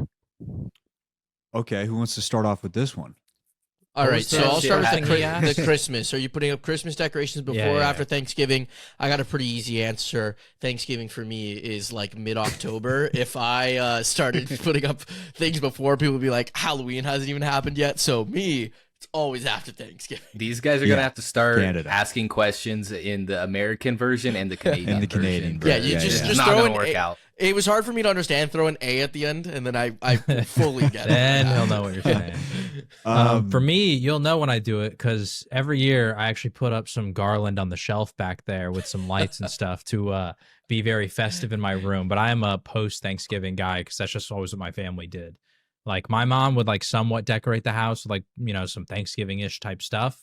So there was just no room for Christmas. But literally the next day, Christmas tree is up. So That's wild. Yeah, I'm after Halloween. I'm a big Halloween guy, and sometimes I like to extend Halloween to Thanksgiving. So didn't do it this year, but I like to do it that way because I just love Halloween. So I will stay with all the Halloween stuff for as long as I possibly can. But Thanksgiving, around that time, I'm cool with it, listening to Christmas music and stuff, because here's what happens when you get older. when you're working a lot, when you have kids and stuff, these holidays fly by so quick and you can't even enjoy them. So I used to be staunch against it. Be like, wait till after Thanksgiving to do Christmas stuff. Now that I have the girls, I like to get into it as early as possible because I'm like, dude, you wake up you go to bed on December 1st, you wake up, it's already Christmas Eve. So I want to enjoy all of that as much as possible, especially with young girls, so that you can get in the mood, get in the joyousness of it. I see a lot of people saying it feels like, Christmas doesn't mean the same thing anymore. It's like, no, you got to build it. That's why your parents built it for you before. You got to build it for your family now. Yeah. That's why you got to get into the zone earlier. So I'm cool with it now. I used to not be. I'm cool with it now. Those are some wise words. I'm gonna vote that shit needs to wait until after Thanksgiving because I when I went to college, I had to put myself through by working at a fucking grocery store. And you know what happened? As soon as the day fucking hit, just day after Thanksgiving, This is blasting fair. fucking Mariah Carey. Mariah So Carey. much Mariah So- Carey in your life. So I would get so sick of it because I was there 8 hours a day. And so I'm just sitting there like, bro, turn this fucking shit off, please. Not For the Mariah love of again. God. Dude. And it's I just all on a relate to loop, that. bro. So That's in fair. college, I went to Baylor, and so if anyone knows Chip and Joanna Gaines, they have their big TV show Fixer Upper, right? They have their store called Magnolia in Waco, and I worked not at Magnolia, but they have food trucks in there. I worked at one of the food trucks that was in the Magnolia grounds, and it was the exact same thing, but I would be there for like the entire day. So I'm hearing that playlist because it's kind of short, repeat over very and short. over and over and over. And dude, when Christmas time came around, oh my gosh, like I like some of those songs, but hearing them 7 times a day would infuriate me so much that I relate to that. I relate to that. I a think lot. Yeah, I anyone can't with even- the I word can't even retail argue could. that. Yeah. Yeah, I that shit can't was even argue trash. that. Yeah. Although Kelly Clarkson's Underneath the Tree is more elite than that other song, and nobody wants to talk about it. Listen to it right now, way more elite. I listen to that thing like 12 times every Christmas season, every year. Now, when it comes to zombies, boys, he asked essentially, do we think that Black Ops 7, where do we have it ranked so Well, yeah. far? He also Yeah, for asked the how do you mechanics. stack up the improvements in relation to BO6 and like Cold War and some of those games. Yeah, I'll kick it off. I told Jay, I'm pretty sure it was Jay, maybe it was Jumba, I may never load up Black Ops 6 ever again. was me. And Yeah, I hate was there. to say that because there are some maps that I feel like deserve a little bit of love. I was a big Shattered Veil lover. I just can't see myself opening it up. All the changes they made in Black Ops 7 are so much better than everything Black Ops 6 had to offer. And there's so much more innovation, I feel like, that it just makes it hard to ever want to go back. Because if I did want to go back, I wouldn't go back to Black Ops 6 or Cold War. I would go back to Black Ops 2, Black Ops 3.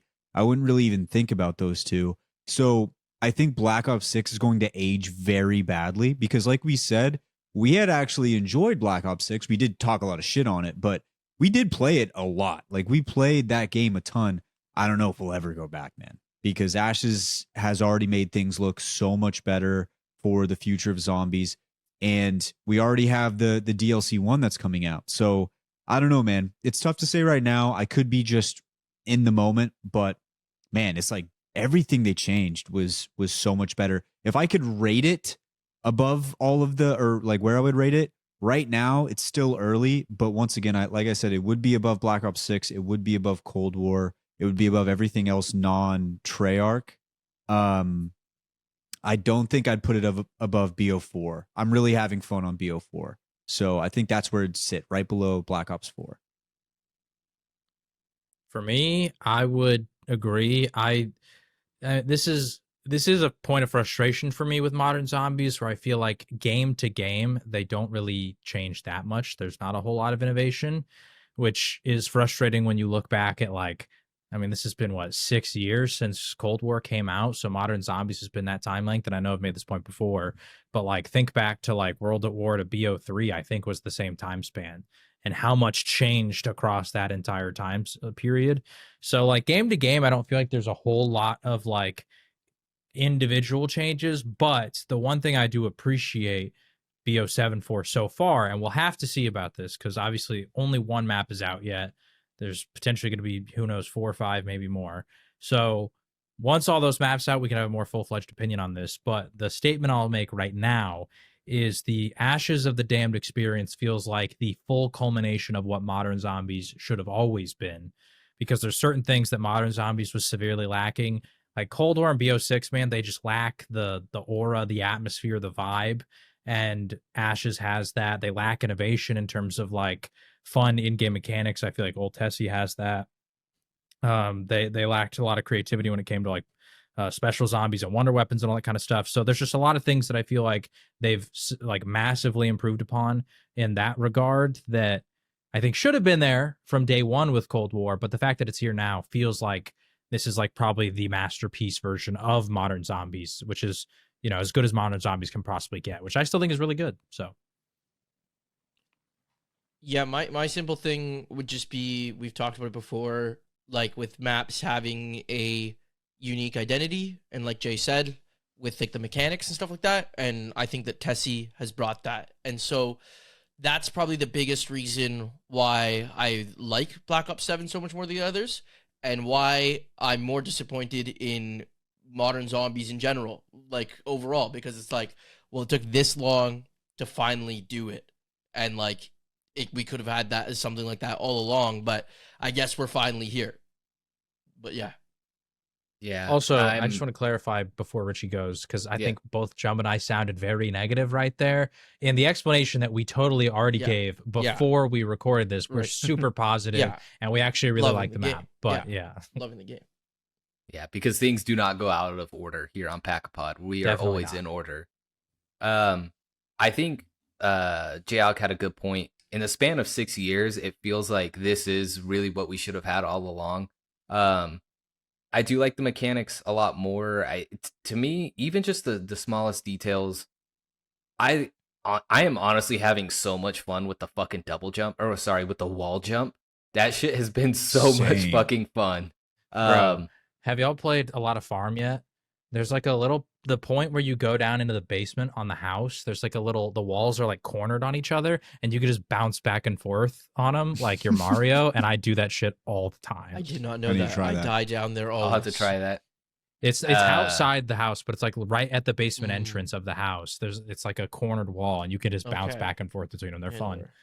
It's been a lot of fun. Especially like the small details, like the fact that obviously this got mentioned before, but the fact that they put a fucking rocket booster on old Tessie, like, dog. I mean, that to me is just so much fun that when I noticed, I was like, L3 for boost, what the fuck?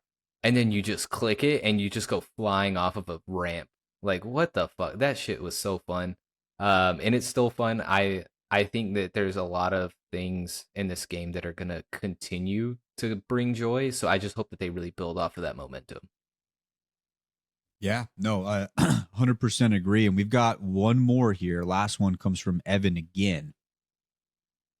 Hey guys, it's Evan here again. My bad. I just thought of another question. So, real quick, where do you guys stand on the Ashes of the Damned boss fight? I personally find it to be one of my favorites of all time. I think it could be a little bit better designed, especially for solos, but I love the challenge of it. I think it does a great job at punishing the players for making a mistake. But if you guys could change it in any way, how would you change it? I mean, how do you rate it? Just overall sentiment on that. Jumbo was punished a lot. Yeah. I don't want to go too deep in right now because like I really like Well, it. don't worry, we already did it earlier. Because We that's already what I mean. did Like, it, yeah. I Yeah, don't want to go yeah. too deep now because Evan, you could go to the timestamp that I don't know what it is right now, but that will like have all the details. What's just y'all's like quick opinion though, like little small paragraph opinion? I fucking loved it. Yeah. Yeah.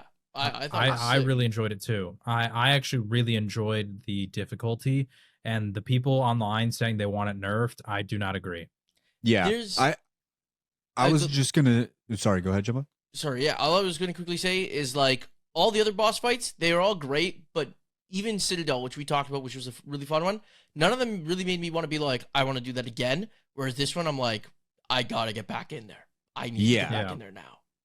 Yeah, and we talked about it a lot in Black Ops 6 where we said like, oh, that was really, really fun. Like Black Ops 6 is the best at boss fights, but I never really cared to go back and want to do them again other than Shattered Veil, which was, like I said, my favorite map on the game. The other ones I just didn't really care as much to do. This one I really want to go back and do. I want the challenge on solo. I want to drive the car because when we did our run, obviously Jay was driving. So it's like, I want to go back. I want to test it out myself. With the car, bro. It's fun. Yeah, like I'm super excited to try and do it myself. And I've seen a lot of people talking about I've already given my opinions on the Easter egg overall. So the one thing I will say is the people wanting it nerfed, like I feel like maybe I'm not fully versed, so I can't give a full-fledged opinion on the solo version of this. But I saw a person today tweeting saying they need to nerf this. It's too hard on solo. And then quote tweeted that tweet and said, I can't quit this boss fight. It's like I keep going back for more. That's the point. That's like when there is like an interaction between classic Zombies fans and modern Zombies fans. Now you understand why the survival mode being the survival mode kept bringing us back for more. It was working so hard to get built up, and then something catastrophic happens, or you have a brain fart, whatever it is, and you end up dying. You want to get right back into it and you want to try it again. That is the essence of what classic Zombies was. You just experienced that with this boss fight. Please don't nerf it then, because people have completed it solo. Like they've gotten it. So there is a way to do it. You're just doing something wrong. And there's going to be a way for you to complete it. You just got to figure it out. I saw a guy in a Twitter replies because I was sitting there trying to think, because I was like, man, maybe they should nerf it solo, because I've watched some guys do it, and like these are Zombies veterans and they are struggling. Like, I mean, that Kingman guy, I saw him on Twitter, he was kind of having a little bit of a breakdown because he was like, I can't beat it. I can't do it solo because he's a speedrunner and he's trying to speedrun it, right? And imagine you're going through all these steps over and over and over, and then you get to the boss fight and you just keep losing, right? But this one guy in the Twitter replies, he threw out a crazy genius suggestion. He goes, guys, nobody ever uses this attachment. Get an AR, pack-a-punch it once, put a smoke grenade launcher on it. That way, you can buy from the ammo crate more smoke grenade launchers from that AR. So every time you have to repair Tessie, you just shoot a smoke at it, and the zombies can't see you, so you can repair it for free. And I was like, that's innovative. Like, everybody's calling for nerfs the day after the map came out, but that's the innovation that I want to see in boss fights. Because, like, I understand the frustration of the fact, because I was thinking, like, compare it to, like, an Elden Ring, right? Obviously, those bosses are way harder, but the one benefit is you can just respawn, like, right outside the door and just go straight back in. You don't have to do all these steps in order to build up to it. But it's like, I like that level of innovation, as opposed to just, you go into the boss fight, it's kind of easy, we win. You know what I mean? Exactly. I like the fact that it's hard and people have to try and adjust and learn.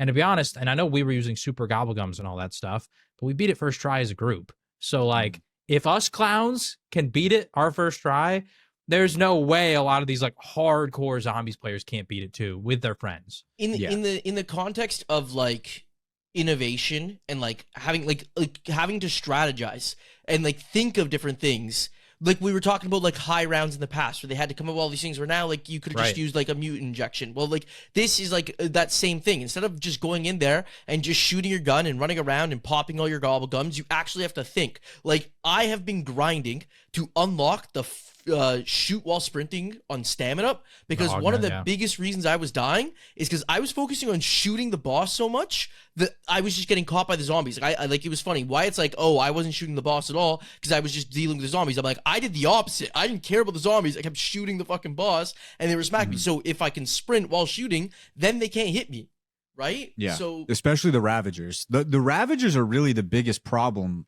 for if you're just doing it on foot.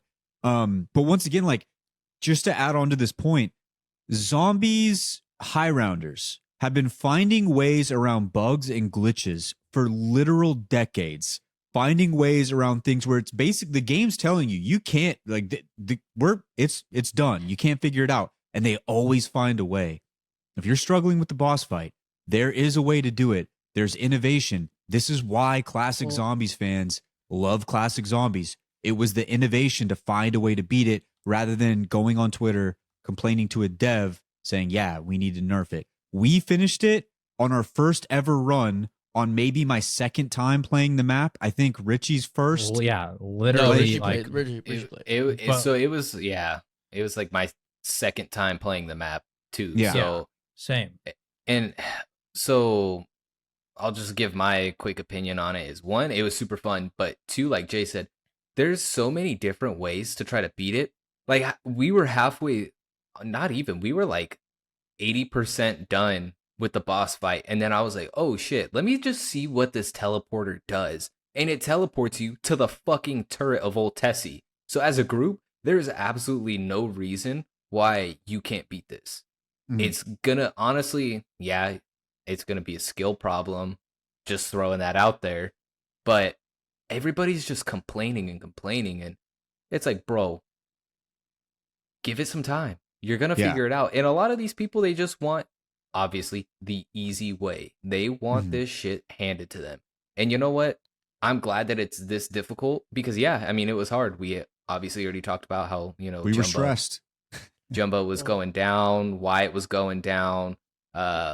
We already talked about how I'm the greatest mechanic of all time, so I'm not going to get into that. But Oh yeah, my I think it God, was this super man's fun. always pumping his own tires. I had like 3 of those repairs too. Okay, Richie, I just haven't talked about them. Mine was the Just- most clutch. I did it like 3 times. I just didn't pop an Aether Shroud or anything like that. I just ran in there. Just to talk about the innovations too on like what people are doing to like solve the boss fight even more. Like, for example, Jumba and I think we both learned this the hard way. The Dying Wish was not the play during that Yeah. boss fight. It did save me actually during one point where I should have died while repairing it, and I got the repair off and got back in. So I guess like it helped me there. But if I wasn't in the truck where like I'm a lot more mobile so I can avoid damage more, I would have had no quick revive for the rest of the game. So then I saw a lot of people being like, you need to swap to the one where when you go down, if you do enough damage to zombies, you get back up and keep all your perks. Mhm. And you don't Mhm. actually have to kill any zombies. You just have to damage them. And then I saw someone else build upon that and say, because some people are like, well, but then you have to hold like a pistol or a ray gun. And he was like, no, what you can actually do, if you ever hold a pistol at any point during the game and upgrade it, if you trade it and get rid of it, when you go down, that It'll give you thing that will one? put that same pistol back in your hand. Innovation. So This he is was like, innovation. get a pistol, put fireworks on it, pack a punch it once, and that should be enough damage to get you the revive. And I was like, dude, these guys they're cooking. And so it's like, why are we all complaining about nerfing the boss the day after the game came out? Like, That was- let yeah. people cook a little bit. I mean, I opened That was going to be my right next now. point. Is like the game's only been out for not even a week yet, and you're Yeah. calling for a nerf. Like, Yeah. hold on Yeah. a second. Like, let's figure everything out. Then, if it's been like a month or something, I know Dark Souls Bro. eventually had to nerf, or Elden Ring had to nerf one of the. Yeah, But, DLC like, this boss bosses at isn't some even point. close to Elden Ring. No. You know Yeah. what I mean? Yeah. Like, it's not even close. There's a world record right now. I just opened up YouTube. The top video recommended to me was Ashes of the Dam solo Easter egg speed run 44:12. Someone's already beat it in 44 Yeah, it's minutes. Freckleston. Yeah, he's like Ferguson. He's been the ripping it a go-guy, bunch. Yeah, I know. But like, it's like you guys said, it's been out less than like 48 hours. The Easter egg, like, Let's and he's hop beating in off 44 Twitter. minutes. Let's get into the gunsmith, and then let's figure some shit out. Okay, let's get And into our loadout. also, just counterpoint to a lot of these people, would you prefer this scenario where you actually have reason to replay the Easter egg, or the scenario where it's like BO6, where straight up like some of those boss fights are very easy, especially like, for example, like the tomb, right? We died on the tomb. The moment that we knew the strat of you just sit underneath it, beat it easy peasy, right? Like breeze through it. So would you rather that, where it's like maybe you die once, but then it's super easy and you just beat it no problem? Like, is that what people actually want? I personally want the harder boss fight. Like, straight up, I think this might be my favorite boss fight we've ever done. Yeah, I'll Yeah, even go I had back a great to time. Black Ops 3. Like, Shadows of Evil and Revelations boss fight, lame. I don't care for them at all. Sucked. I don't even. I was so stressed for it when we used the death machine. I don't even remember the boss. Like, it's just like we killed him so fast. Well, dude, also, like, we're coming off of Voyage of Despair, and my biggest complaint was we weren't even really fighting the boss. Like, we're just kind of Yeah. fighting hordes of zombies until we get to the final phase. And it's like, I feel like this was a perfect blend of you're fighting the boss and there's zombies that are a threat too. So I really enjoyed this thing. Mhm. Yeah. Yeah. I also saw somebody saying that there wasn't a health bar on Cursed. and they were complaining about that. Okay. Don't play cursed. Just move on. then Just move on. We just ignore those people. We gotta I ignore just those Yeah. people. like Yeah, what about all these motherfuckers saying, if you don't like the ammo crates, then don't fucking use them. Okay, well, then don't fuck you, don't play cursed. Don't play cursed. Yeah. cursed then. What Yeah, don't happened play to cursed that? then, you fucking bitch. Yeah. There was never any like health bars on old zombies or old bosses. Dude, the like, damage until numbers modern are so zombies. big in this game. I finally figured out how to turn them off. I couldn't see. I aimed down my sights. I'm like, I can't see what I'm shooting because there's just too many freaking things. Truly, I'm actually upset I can't turn more stuff off because I want to turn all of it off. There's a lot I wanna turn freaking I'm playing mouse and keyboard. Like you literally you don't know what you're shooting. Yeah.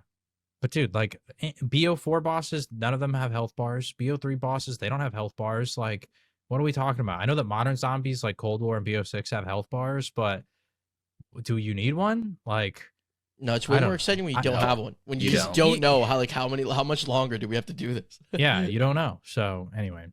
Yeah. So there it is. There it is. I'm glad we addressed that because I think they're going to cave, unfortunately. I think they're going to I really hope they don't. I really hope they don't. And dude, I think they're going to you know why I think Why they do you think will? they're I gonna don't know cave? if y'all saw this. On Reckoning, they went back and nerfed the Uber Clouds. They made that lightning damage it does. It used to do like 75 to you. Now it does 5. They destroyed it. It's not even a threat at that point. Like, okay, what's even so like that? But which they did it, I think, like a couple weeks ago, which is funny because it's like who's still playing PO6 Reckoning, to be honest. But also, I just like don't cave, please. Just make people figure it out. And if it goes down as a hard boss fight, it goes down as a hard boss fight, man. Like let it be hard. Let people who suck at the game not be able to do it. I think Like it I should said, be like because we were it's able like to do a it first badge try. of honor. Like I fucking did this shit and I did it solo or something, right? Like I would say before you nerf it, like maybe add in a portal to somebody who's entered the boss fight to where they can die. They can just click the portal and go back in. But even that, I don't want that. But if you had to make me choose between the two of nerfing it or giving somebody the ability to just walk in and retry it, give them the retry. Don't nerf it. Please don't nerf it. But yeah, so that is everything. Those are all the voicemails, ladies and gents. Thank you guys so much for all the voicemails you guys sent in. I believe we had 8 or 9 of them. So shout out to you guys. If you guys don't know how, you can go into the Discord. It's super easy to do. It takes like 2 minutes max to get it all set up and sent in. You can send it anonymously if you would so like to do. But that is just about it, ladies and gents. We are headed into the American Thanksgiving. So there might be a few weeks off between episodes, but then we're going to be right back in it to get into Astra Malorum, the brand new map, which is coming out. Probably going to be some new teasers coming out. We saw one today that has already dropped. They are kicking off strong, which is good. But let's just be honest. We saw this at the beginning of Black Ops 6 as well. So we gotta slow our roll a little bit. We gotta keep it locked. We want to see a full cycle here of Black Ops 7 Zombies. Anyway, thank you guys so much. Be safe out there for the holidays. Thank you guys for tuning in as always. We'll see you next week. See ya.